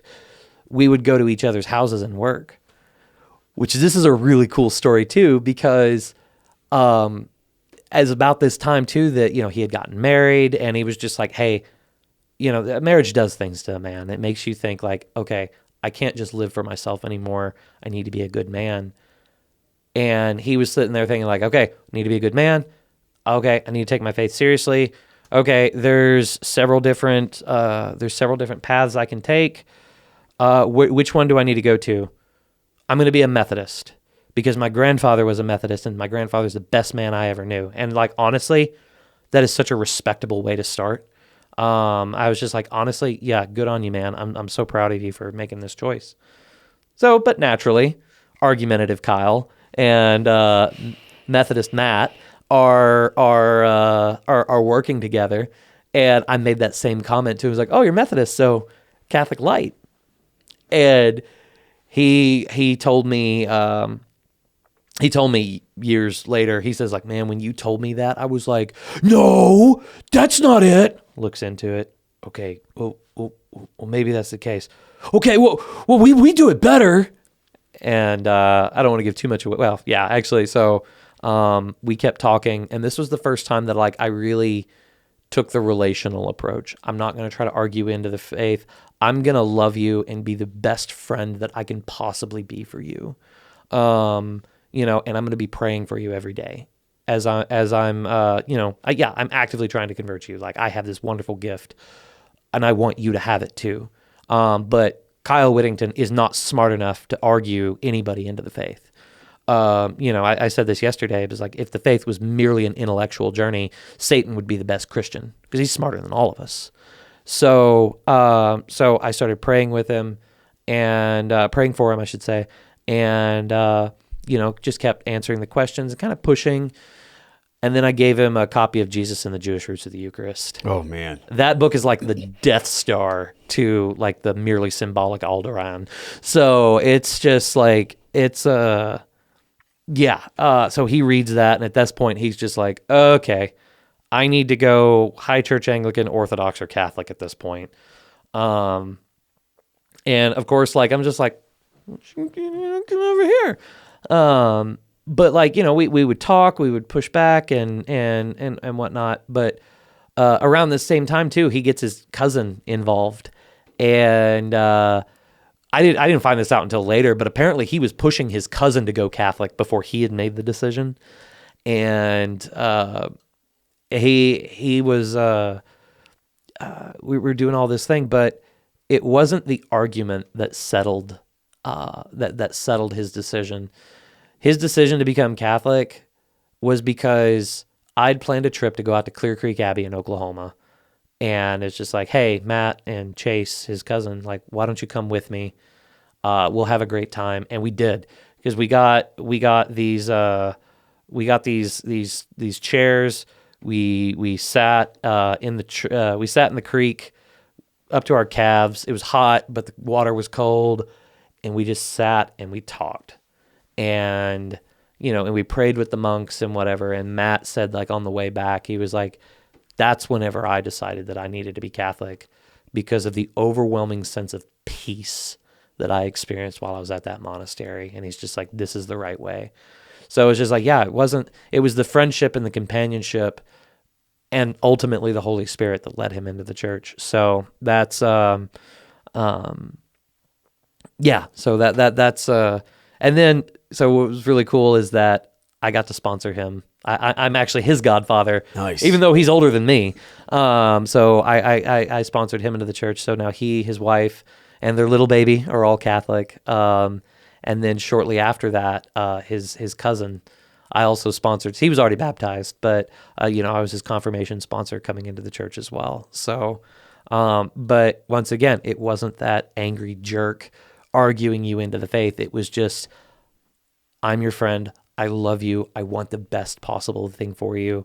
And even if you're not actively trying to swim the Tiber, I'm going to do everything I can to help you. I'm going to help you out with your career. I'm going to be a companion to you. I'm going to do all these things. And that's what won these people over. So then when did you get into like the content creation space, and how did all that work out? Yeah. So COVID, we're all trapped in our houses. And like many people, this is whenever I really got into Pints with Aquinas. I had heard of Matt Fradd before because a priest had recommended that I look into his work. Take a guess at what I was confessing. I was like, oh yeah, but I read some of his stuff, but then I listened to Pints with Aquinas. It's like, I didn't realize Matt Fradd was Australian. But yeah, I start doing that. And then it's like, you know what? I will become one of his patron supporters. And then he switches to Locals, which is a superior platform in my opinion. And part of it, one of his local streams, like, hey, I want to hear your guys' conversion story. And I was sitting there thinking, yeah, sure, you know what? Why not? I'll just record something, a little whatever, and I'll post it up in here so Matt can hear the conversion story. And so I tell the story, a much more compacted version than what I told at the beginning here, and I just throw it up on YouTube. Didn't think anything of it. Is like, why did I throw it on YouTube? It's like I literally just called it like my conversion story. No thumbnail, no editing. It was really bad audio, really bad camera. Excuse me. And that was it. And I thought maybe 12 people are going to see this. All of them will be people that I know. And I posted up in Matt's Locals, and I thought that was kind of the end of it. Well, some time goes by, and I get like email notifications of like, so-and-so is subscribed to your channel. And I'm like, I guess I do have a channel, don't I? Yeah, okay, all right, whatever. It's kind of cool. Go on, and I've got about like 24 subscribers at this point, and I'm just sitting there like, why is this happening? What is going on here? And I look at my like statistics, the analytics, and it's just like, this video has 1,500 views. And then the comments start coming in. And like the small creators will know what I'm talking about. Like whenever you're a small creator, the first comments that you get are usually like, oh, this is so good. Keep going, dude. So yeah, welcome home, blah, blah, blah. And then you start getting the nasty comments. Oh, yeah. And like I'd start getting nasty comments on this. And I'm just like, what the? How did you get here? Yeah. It's just like, I didn't even make this for you. What are you doing? And, and I start argumentative Kyle coming out. And, so I start being my sarcastic and argumentative self. And eventually, like I get to the point, I one comment, I wish I could go back and like thank this person by name. And I suppose I could. I assume the comment's still up. I just haven't taken the time to look at it. I really like the way your your method of storytelling. It's dramatic. You're funny. You should really keep this up. And I was just like, yeah, I guess. I mean, if you're saying those things, I'm guessing those are true. So yeah, I'll do this, and I kind of figured out what I was trying to do. It's a big ocean to jump into, and figure out which way you want to go is hard. Eventually, I started doing interviews and whatnot, and that's whenever I got connected to Megan, the woman behind the channel Filed Under Faith, and she had this idea of like, hey, we should start a Discord server with Catholic creators, and we'll be like the Catholic creator server, whatever. But it was her server, and I didn't want to intrude, and she had her vision for it, which was all fine and dandy. But then I started getting connected to non-Catholic creators, and it's like, well, they don't really have a space there. I've got my own Discord server. I tell you what, I'm gonna make a little creator corner in my Discord server, and I'll start inviting non-Catholic creators in here, because like it's still really good to interact with these guys. And it started off with like me, Megan, Drew the Catholic, and just a few others, and it just occasionally slowly grew. And one or two at a time, all of a sudden, and I kept like kind of just interacting with people, and I'd kind of got to know Matt a little better, where I'd met up with him at coffee, because I was like driving back from my a buddy was being ordained in Washington, D.C., and on my way back, I just kind of emailed Matt and I said, hey, do you want to meet up for coffee? I'd love to just sit and chat with you. And he agreed, and it was really cool. So it was like Columbus Day. It was actually the day that the Diocese of Steubenville was being the merger was being proposed. So we're sitting there and we're talking, and he's like, hey, you're really good at this. I really hope you keep it up. And I'm like, Matt's watching my content? What? That's crazy. Yeah. So like just kind of like being encouraged by Matt Frad has been a huge part of this. And eventually I just started emailing anybody, because on one piece of advice that Swan Sona mentioned on his Pints with Aquinas interview is that like if you just send emails to people, they'll usually respond. And I was just like, wait, what? You mean, the rich and famous rock star celebrity Keith Nestor will actually respond to me if I send him an email? Who's that guy? Yeah, I don't know. Rich and famous. So actually, that's one of the perceptions that like we kind of have of these like Catholic creators, that like, oh, they're so big and they're so famous, and oh, they don't have time for me. It's like, no, like, y'all, I've been spending a little bit of time with Keith. Like, Keith and his wife are like just normal people who live in a normal place. Like, there's a studio in the house, but like that's kind of weird. But like, the only reason it's a studio in the house because he put it in the house, not because yeah. If I was rich, I wouldn't have it in my house. Right, exactly. So like, yeah. So just coming to this and like realizing that like you can just talk to these people, and eventually I started. Yeah, the Discord community was growing. It started becoming friends with some of these people. Finding out like Dom Dalmaso was driving home from North Carolina to Kansas. Well, that takes him through St. Louis. Well, he needs a place to sleep. Hey, Dom, why don't you just crash at my place? And then, the Sola Scriptura debate between Trent Horn and Gavin Ortland that was, open to the public that we got to go to. Well, like I got Swan Sona and Braden Cook, the catechumen, to like, hey, why don't you guys ride with me and we'll just all go. We'll make a party of it. And that debate there was kind of like the first ever like Catholic creator meetup, because I was there, Noah Braden was there, Swan Sona, Braden Cook, Derek Cummins, he was there. There was a lot of creators there, and we all kind of got to just hang out, and it kind of felt like a reunion, but not necessarily a reunion, but like, yeah, I'm getting to meet these people for the first time. It's so cool. It's like, man, we should do this a little bit. But yeah, we can get into that story later. But yeah, so this is kind of how I just started getting to meet people, and just get to know them. And I always encourage people, like, I don't care if somebody like with like 22 subscribers like reaches out to you and says, hey, I'd like to interview you. It's like, yeah, go for it. Like, find out who that is. That person has something about them that is absolutely beautiful and absolutely fascinating. And the only way you can find out is by talking to them and asking them questions. Yeah, that's interesting. Coming up in this space, there's a lot of things that you have to navigate through. And I remember when I was posting videos and, I was working 2 jobs, making YouTube content on Sundays, and all of a sudden these comments start rolling in, and then people start wanting to have all these conversations and trying to figure out, how do I do this? Like, how do you interact with all these people in a meaningful way? And the reality is, you get to a point where you can't respond to everybody. Right. So it's trying to figure out, how do you know who you're here for and who you're not here for? And that's a tough thing, honestly. Yeah.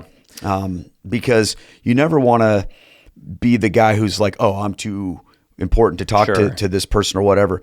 And I remember hearing, like, do you know who Gary Vaynerchuk is? Mm-mm. He's a like one of these, I think he wrote the book Crush It. He's one of these guys from New York City. He's like really brash and he's like one of the he's like a creator guy that teaches other people how to like do awesome stuff in their business and all this kind of stuff. Absolutely nothing to do with Catholicism. Mm-hmm. But I remember hearing him, and he's got, gajillions of people in his orbit. And he said to a group of people at a conference, he said, you're never too good to talk to anybody. He said, if somebody wants to talk to you about what you're doing, and he was talking about in the context of interviews or podcasts or whatever, unless you physically can't make it work, you need to do it. But none of this mindset of, oh, well, that guy only has X number of subscribers, he's not worth my time. Right. He says, if that's your mentality in this space, you're going to die. You will not last. You're not good. You're not too good to talk to anybody. So you have to keep that mindset. And this goes back to something we'll talk about later with your Catholic Creator Conference, though. Sometimes what you run into, though, are people who the barrier of entry is so low in terms of creating a podcast. Yeah. They'll be like, hey, I got a podcast. Will you come on my show? And you say, sure, no problem. And then, it's a disaster for a variety of reasons. So you kind of have to sort of have a little bit of wisdom in where you're going to invest your time, because you can get roped into some things that will not really be a good use of your time. I'm trying to say it diplomatically. Yes. But I think what it boils down to is what's in your heart. Mm-hmm. And if your heart in this space is one of, I'm trying to build up my own ministry, my own kingdom, then you've already lost. Mm-hmm. We're here to build God's kingdom. Right. We are tools in His arsenal. It's not about us. And God can use you in incredible ways, some ways that will, according to the world's definition, come off as small, and in some ways that'll come off as big. But in God's economy, God doesn't judge according to man's appearances. He judges according to the heart. So I think a lot of the stuff that you're talking about, just being nice to the girl at the sandwich counter, you will never lose if that's your mindset. Yeah. If your mindset is, how can I be a blessing to other people? How can I be a gift to other people? You will never lose. Right. But if your mindset is, well, I'm going to try to navigate this space to figure out who can help me and who can benefit me and who can whatever, then you've already lost. Mm-hmm. And I know I'm kind of talking a lot here, but I will say this too. When you and you probably have felt this, I would imagine. When you start to feel like someone is approaching you as a resource for them to use, that's a huge turnoff, Yeah. And that happens a lot as well, to where it's kind of like, oh, I've done this, I've done that. This person's going to be here to promote me, promote my thing. Hey, can you, like, nobody likes to be treated like a commodity that way. Mm-hmm. But when it's a person, like I just had two Zoom calls with strangers last week who reached out to me with different sides of the same story, being, hey, I'm a new Catholic, or I'm thinking about being Catholic. Mm-hmm. I have some things I'm working through. Would you be willing to talk with me? And I'm just like, yeah, let's hop on a Zoom call and do that. And they were both like, I can't believe you agreed to do that. Right. Meanwhile, I've had other people that have said, hey, can we meet and talk about this so I can pitch this thing to you and get you to do this and do that? And I'm just like, no, I'm not doing that. Sorry. Mm-hmm. It's about, what are we here to do? Mm-hmm.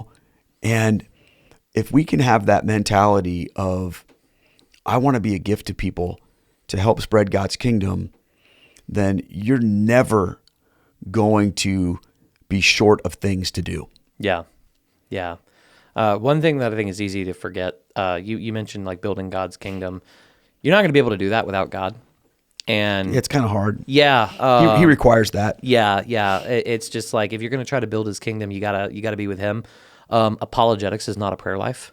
Apologetics is good, but that's not, if all you're doing is like just studying the faith, but not living the faith, that's like stalking God a little bit. Interesting. Yeah. Yeah. Cause it's kind of like that, having a parasocial relationship with God. Well, it's learning about him. It's learning. Yeah. It's learning about God, not knowing him. Right. And that's the thing, I think. And we do see this a lot at least I see it a lot in Catholic circles, where people are so obsessed with the theology of all of it, but they've missed the relationship part of it. Yeah. It's like the theology is important. You got to have both is the bottom line. Yeah. Yeah. So yeah. And I've seen a lot of that, and I know personally, I know that it's really easy to fall into that. I did this series on my channel that I've since stopped because it wasn't, you'll know them by their fruits, and I wasn't seeing any good fruit. I called it low-hanging fruit, which is basically, I'm going to take, the worst arguments that Protestants have to offer, and I'm going to make fun of them. It was fun, got a lot of laughs.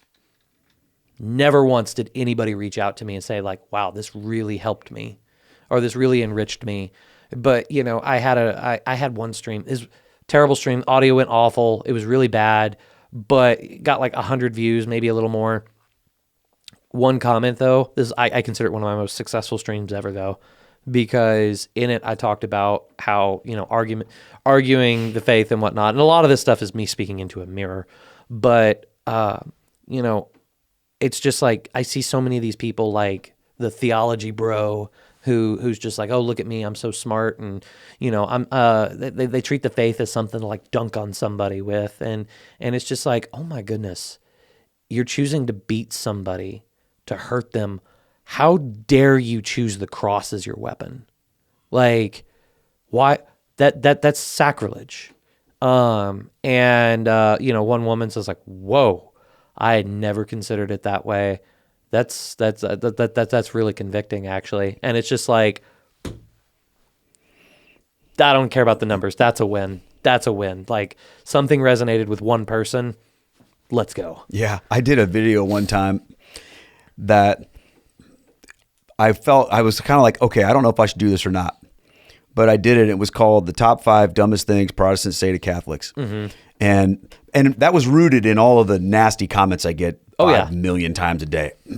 And I wanted to push back on that. Mm-hmm. And sometimes making videos is the way I push back. Yep. Instead of trying to get into a comment thread and argue, I'll just make a video about it. Yep. But I felt convicted in the fact that like, okay, well, it goes both ways.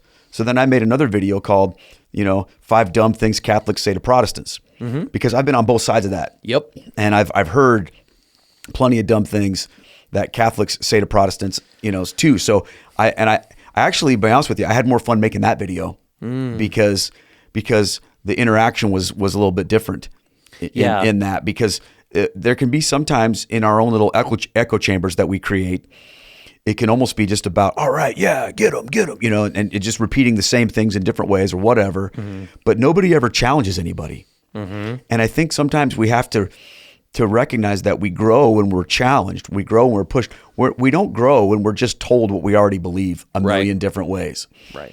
And I think that especially if we're viewing what we do in this space as in some way an outreach, then we have to consider how does that come across? Mm-hmm. And, like your low-hanging fruit thing. I mean, to me, I go, oh, that's pretty cool. That's, that's catchy. That's whatever.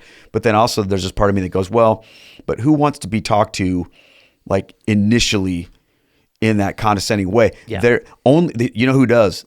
The only people that do are ones who want to argue back. Right. Oh, yeah? And of course, we all know there are plenty of anti-Catholics out there that just their whole life is devoted to trolling Catholic channels to make arguments. Yeah. So, and I like to mess with them once in a while, but the I've never really felt a lot of fruit come from that. Yeah, no. But I have seen fruit come from, respectful, open conversations. Yes. Yeah, then that's one of that, like, that relational aspect of, people love to argue and they hide it under the guise of fraternal correction. And it's like, that's a stranger. You can't have fraternal correction without fraternity. You and this person, like, you might share some, whatever type of love that's some abstract way, but like, there's really no love between you. You don't even know that person's name. That account is faceless and anonymous. What do you mean you love that person? How could you? Your brain doesn't even register them as a person. So like, and you're correcting them. It's like, no, you're just arguing. So I think that's whenever, the real fruit is whenever you actually do it from that actual, like, fraternal aspect. And you got to be friends with somebody before you can do that. Yeah. Beautiful. Okay. There's a few things I want to get to. Okay. And the first thing is I want to talk about what's the deal with Steubenville. Okay. And because you moved there for you, like what you said, and you're not the first person that said this to me. I know others that have done the same thing. You moved there for the community. So for people that don't know, Steubenville, Ohio is where Franciscan University is. And it feels like I don't want to say Catholic Disneyland, because I would say that's probably a little bit more along the lines of like Lafayette, Louisiana, where I've been, where it feels like Catholic Disneyland because there's so many Catholics everywhere. I love it.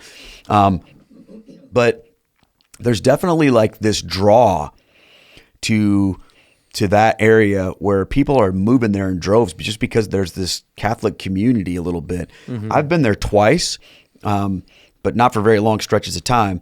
And I've seen a little bit of that, but what made you want to move there? And what is it about Steubenville that is so attractive to Catholics? Yeah. So I guess, obviously I went to Franciscan, so I was familiar with the town. I've got a friend, Father Jeremiah, and my friend Father Nick as well. Both of them are Steubenville natives, and so they have a lot of love for the town. And then of course hearing about all of the cool stuff that's going on with hearing Matt Fradd talk about it on Pines with Aquinas. So we had gone to Father Jeremiah's ordination, and that was cool. And we went to Leo's coffee shop, which was just so cool. Because, you everybody's been to a coffee shop. You overhear the kind of conversations like, oh, well, these numbers are blah, blah, blah, blah. Oh, well, then I told him that this. No. Okay.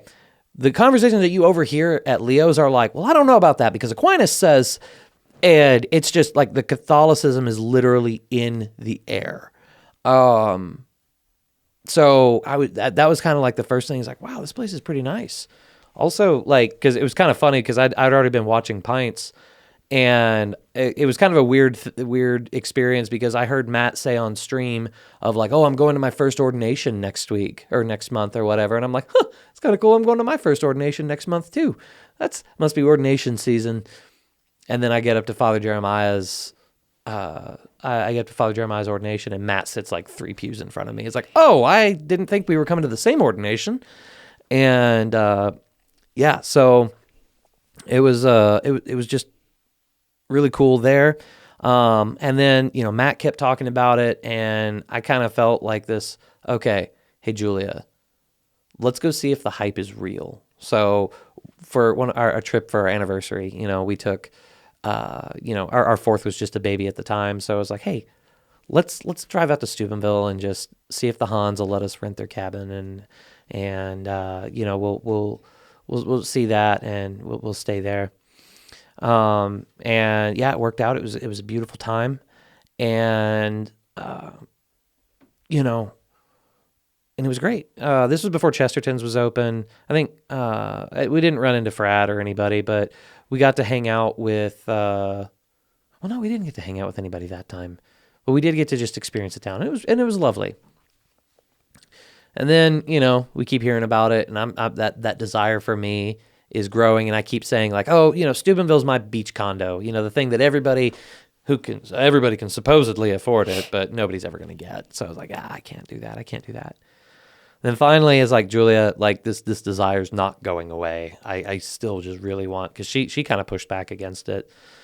But eventually she kind of like, okay, you know what? I think she actually heard something that like Cameron Frad had said about it. And that kind of got her to change her tune on it. So then it was like, okay, we need to go experience this as a family though, because it is very possible that the hype is just that. It's just hype. It's not real. So we get to experience a First Friday. We catch a stomach bug and like are just sick for half the week that we were there. It was a great time. But like legitimately though, like the fact that like the entire family got sick, we already had friends in the area that were able to support us through that. And like we made it. And then we had a great time at First Friday, and which is the First Friday festival for those of you who don't know. So like during the spring and summer, I think it starts in April. No, it starts in May. Whatever, April or May it starts. It's a big street festival. All sorts of vendors, food, etc. First Friday of the month, they shut down so many blocks of the city, and it's just one giant party in Steubenville, and it is a blast. We got to experience that. It was a really good time, and yeah. So after that, it was just like, okay, we can actually do this. We could totally move here, and yeah. So shortly after that, I went back up house hunting. I had picked out a house. Julia said, I'd really rather check this one out. And I was like, yeah, okay. Well, good thing I'm going to be house hunting alone, because I'm not going to go check that one out at all. And, the house that I was looking at was just kind of like, okay, yeah, it'll do. It'll get us here, whatever. And then that's whenever the realtor's like, that other house is just right over there. We could go check that out. And I just kind of rolled my eyes, and it's like, well, I would totally get away with it if my wife wasn't here. But now that the realtor's telling me to go look at it, I guess I will. So we look at it. It's a fine house. But the thing that sold me on it was whenever we got out, I got to meet the neighbors.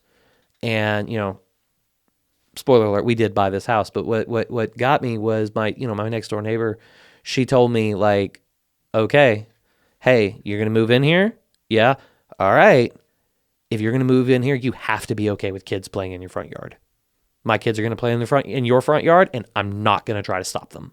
And I was just like, yes. And like, it was like, because the way she told me, like it was very like unapologetic. And she's like, I don't care if this starts an argument. You just need to know. And it's like, this is how things work here. Yeah. And it was just like, that's amazing. Cause like, I've got 5 kids, or I think we were pregnant with our 5th at the time. And it's just like, this is perfect. Yes.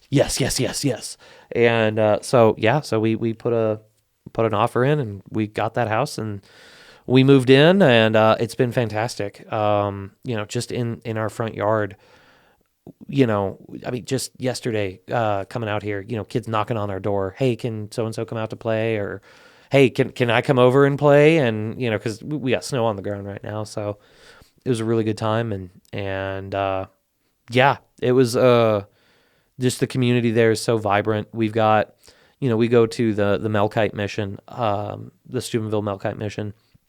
And so it's Eastern Catholic. The priest actually lives like right behind me.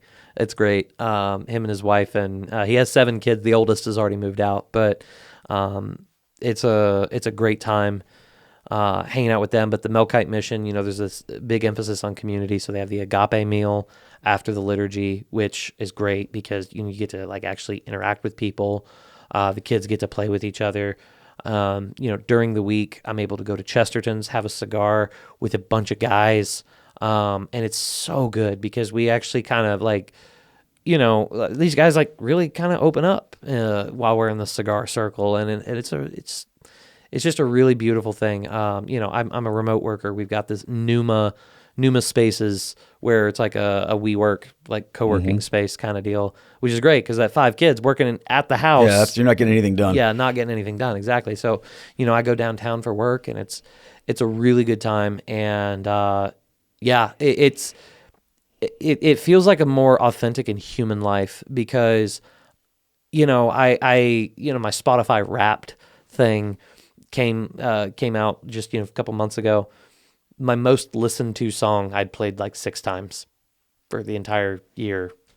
And it's just like, what? That's all I listen to this? It's like, well, I'm hardly ever in my car. You're with people. Exactly. You're with people. You know, we do these things with these screens because even when we're with people, we're alone. Right. But when you're in a community like that, nobody moves there so they can look at a screen. Right.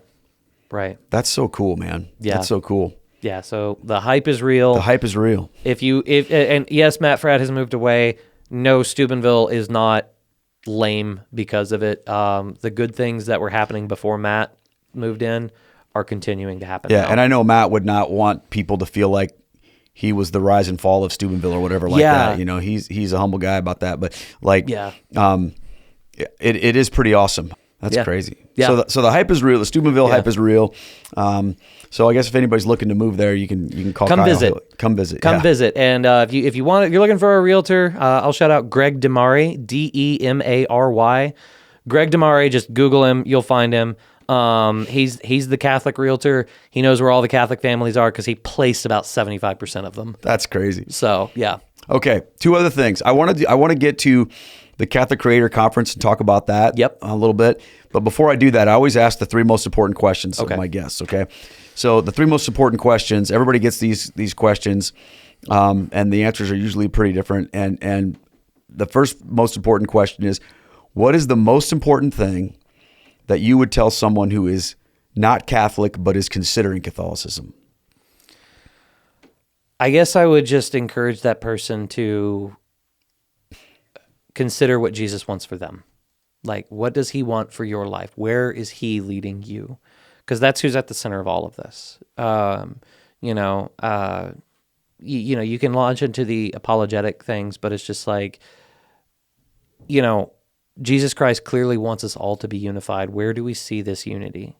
The Catholic Church, we're a bunch of fighting brothers. Some of us are a few knuckleheads, whatever, but like we still have the same Father.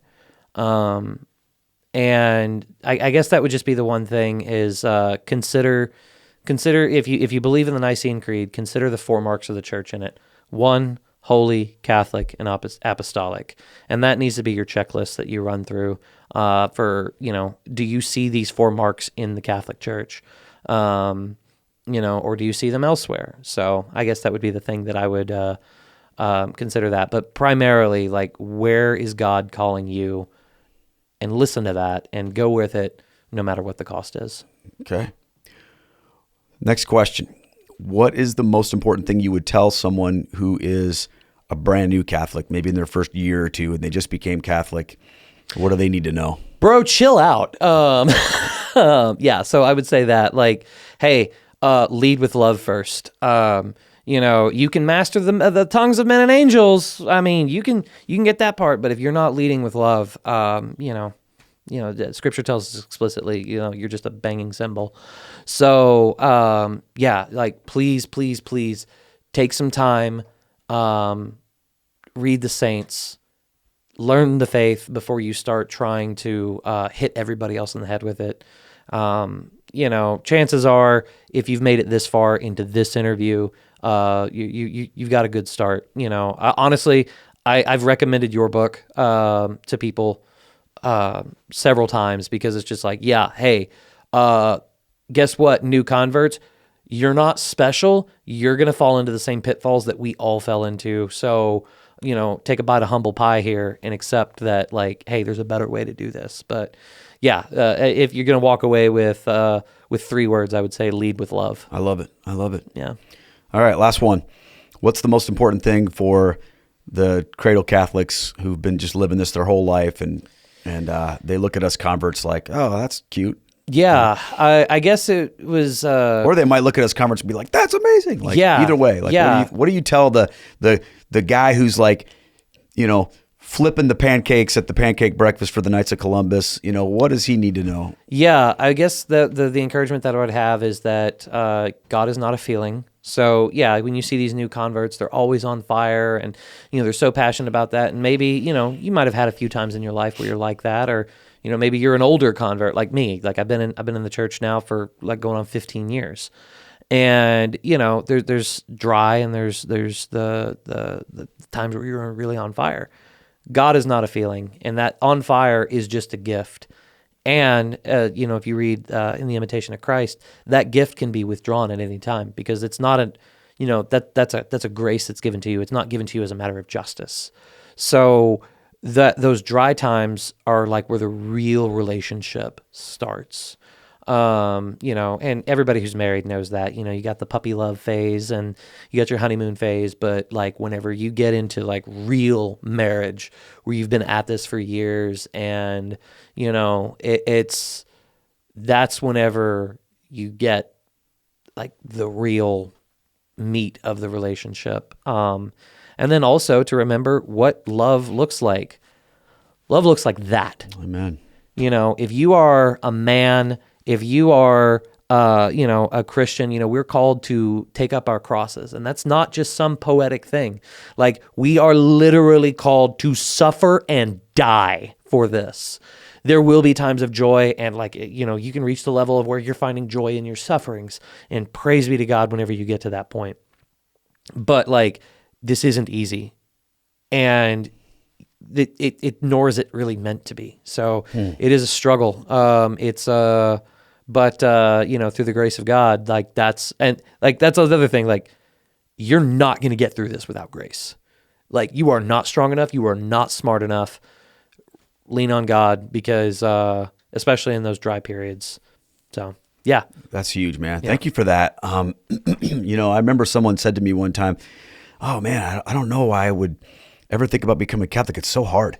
You guys have so many, it's so hard to be Catholic." And I go, that's a feature. That's not a bug. Right. The fact that, because discipleship is supposed to be hard. Mm-hmm. Catholicism isn't hard just for the sake of trying to make it hard. Mm-hmm. It's hard because it's the walk of Christ. Mm-hmm. It's the road to the cross. People always say, "Oh, well, why is Jesus on the cross? Didn't he come down off the cross? Get him off the cross." And no. That's there because that's the point. Right. That's the point. And I think that when that starts to click in people's minds, that no, we don't become Christians so that we can avoid suffering, because if we just follow Jesus, we'll have our best life now and everything will be all right. No. We enter into that. The call to discipleship is an invitation into redemptive suffering. Mm-hmm. And I've experienced that in profound ways. And I know that you have too, as a Catholic. It's just okay, now I get it. Mm-hmm. And that's just beautiful, man. Yeah. Well, I want to talk about how people can find out more about you and where they can go, and about this conference that's coming up in July. So tell everybody, first of all, where do they learn more about Kyle Whittington? Yeah. So where do you live on the internet? Yeah, you can find me at my channel, which just bears my name, Kyle Whittington. So at Kyle Whittington on YouTube.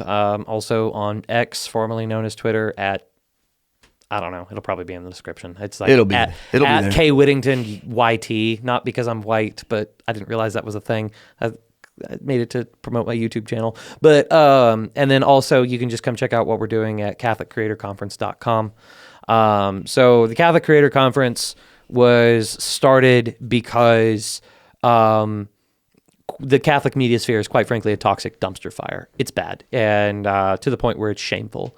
As Catholics, when going back to the marks of the church, if we're going to claim that we're one and that we're united, we need to act like it. Okay. So the fact that we've always got so much of this infighting that devolves into just so much vicious attacks against one another is quite frankly scandalous. And so why are we doing all this? It's we're forgetting each other's humanity. What do the bad guys in G.I. Joe, Halo, and Star Wars all have in common? Well, they're faceless. They don't have human faces. Either they're aliens or their faces are covered. And so for that reason, you pay attention in Hollywood, the bad guys that are getting killed and mowed down by the thousands, pay attention. They probably don't have faces, because they don't want to engage that part of your brain that says that's a human, because if there's humanity in it, well, now you have sympathy, and you can't have sympathy for the bad guys. Well, so it's the same thing online. It's so easy to forget the humanity of this. So things are just so vicious. So the point of the Creator Conference is to just restore that incarnational aspect of the faith, of our relationships, our community with each other.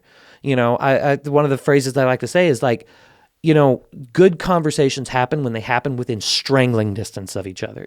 And, if we're talking online, you and I are getting into an argument, I could insult your wife or whatever. And what are you going to do about it? Nothing. You might block me. Now, if we do this and I insult your wife, you're coming up out of that chair and you're smacking me across the face and said, don't you ever disrespect my wife again. So we're never going to get to that point in person. And it's easier to act virtuously whenever, we're within each other, but also it's impossible for me to ignore your humanity with you sitting right in front of me. It's such an apparent reality that I'm not smart enough to do the mental gymnastics to forget your humanity right here. So yeah, it's just let's just get everybody together. I'm not saying we all have to agree on every little point, but let's just get together and become friends because once again, going back to that, you can't have fraternal correction without fraternity. There are some things that need to be corrected, but man, we don't even have forget the playing chess. We don't even have the chessboard right now. So this is just enough to create an environment to where we can be more unified. So any Catholic creator is allowed to apply. So that's the main point. But then also we're there to sharpen our skills too. The Catholic Church used to be in the driver's seat of the culture. Now we're content to imitate it. We just want to be imitations of imitations, and it's just, it's so bad. And we've gotten so comfortable with mediocrity and saying well, it's Catholic content, so you should totally watch it because it's Catholic, and you're kind of, maybe the unspoken part is you're morally obligated to support it. No. Okay, we'll only ever reach devout Catholics that way. We're trying to change the world here, and we're going to do that through beauty and excellence.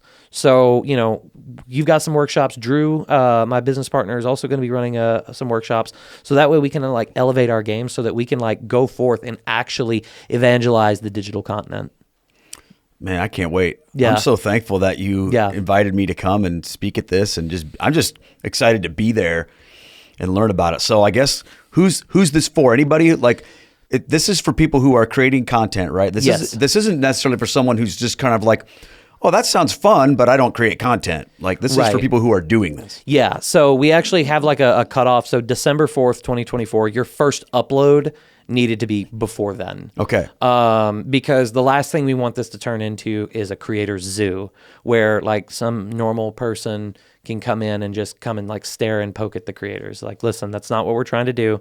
But that's not to say that aspiring creators don't have their place in the future. So I guess I'll leak this now. 2026, we're hoping to have it opened up to aspiring creators as well. Right now, we're limited to 80 people. And that includes everybody. That includes me. That includes the attendees, the speakers, everybody. So we're having to keep it pretty limited. It's going to be a pretty intimate environment. It's at Steubenville, right? It's at the St. Paul Center, right? At the St. Paul Center. It's going to be July 24th through the 27th, 2025. But it's going to be a great time. And just because but hey, I'm Catholic and I make content, but I don't do Catholic content. Can I still come? Yes. Actually, we need more of that. Agreed. We need more prominent Catholics. Mark Wahlberg, for instance. This is a guy. He's coming, right? You got him? Yeah. Sure. No. He's, as far as I'm aware, he's not even aware of the conference's existence. But who knows? Maybe in the future. But yeah, so, we've got these guys, and Kevin James, who takes his faith very seriously, but they're not only ever doing church movies, which, I always say, if I said, hey, you want to go see a Catholic movie? Your answer is probably not, because lack of funding, I get it, and the people who are trying are doing so much good, but, our competitors are not each other. Our competitors are the Marvel Cinematic Universe. So we need to step up our game and do better. And thankfully, this is one thing that's super encouraging. Hollywood has lost its footing. Hollywood has so many people, YouTube is seemingly becoming the bigger media playing field than Hollywood is. So guys, now is the time to take advantage of the situation. and like, let's get into the driver's seat of the culture and, actually build the kingdom instead of, letting like the godless chaos rule everything. Well, I love that you guys are doing this. I can't wait to get there. It's going to be awesome. So everyone, check out the links in the description to all the things. Get involved with what Kyle's doing. Look it up. And, if people want to support it, they can actually support. Someone might say, I'm not a content creator, but I watch a lot of Catholic content. I just want to help make this thing happen. I assume you guys need money. Yes. Yeah. So one thing that we're really big on, so the organization we're doing this is actually for profit, and we're doing that very intentionally because we want everybody who's helping out to be paid for their services. That's one big problem that we have, is that we're too reliant on the generosity of others, which can get you so far a place. But like whenever our competitors are Hollywood and big businesses, it's like, well, how did they get there? Well, they actually have the money to pay people. We're trying to do that as well. So if you want to support us, we do have a way to directly give us money, and that will have like the most impact. But if it doesn't feel right to be donating money to a for-profit business, which is entirely understandable, we're also selling merchandise. And the merchandise sales are going to go toward supporting the conference. But right now, our biggest need is to fund scholarships to help people, help the creators that might not have the means to make it. We want every creator that could benefit from this to be able to make it regardless of their financial standing. So if you want to help out some of these guys, buy some merch, give to the conference. If you're a creator, apply. If you're a creator and you're not sure how you can do it, reach out to us. We will work for you. We'll work for you, but we will work with you to see if we can come up with a plan that can get there regardless of what your means are. That's beautiful, man. Yeah. Well, I'm so thankful that we got connected and that you're doing what you're doing. I can't wait to get out there. I can't wait to be a part of this, but I'm just thankful to get to know you, Kyle. And I appreciate you just boom, up and just coming out to Iowa. I mean, we were talking about this on Twitter or something. I'm like, why don't you just come out here and we can do, and you were like, done. And here we are. Yeah. So yeah, I think that's another reason why I'm kind of impulsive. So it's just like, Kyle, you seem to be everywhere. It's like, well, I go a lot of places. That's how you get everywhere. Yeah. So yeah. Awesome. Well, God bless you. Thank you so much. And I'm looking forward to everything. And I pray that this interview, and I know that it'll help many people. So thank you, brother. All right. Thanks for listening to Catholic Feedback with Keith Nestor. Send in your questions or comments to feedback@catholicfeedback.com. Catholic Feedback is brought to you by Stewardship, a mission of faith, and our generous supporters on Patreon, locals, and donations through our website. Catholic Feedback is a production of Down to Earth Ministries. For more information or to bring me to your parish or event, please visit our website at downtoearthministry.org. That's down, the number 2, earthministry.org. See you next time.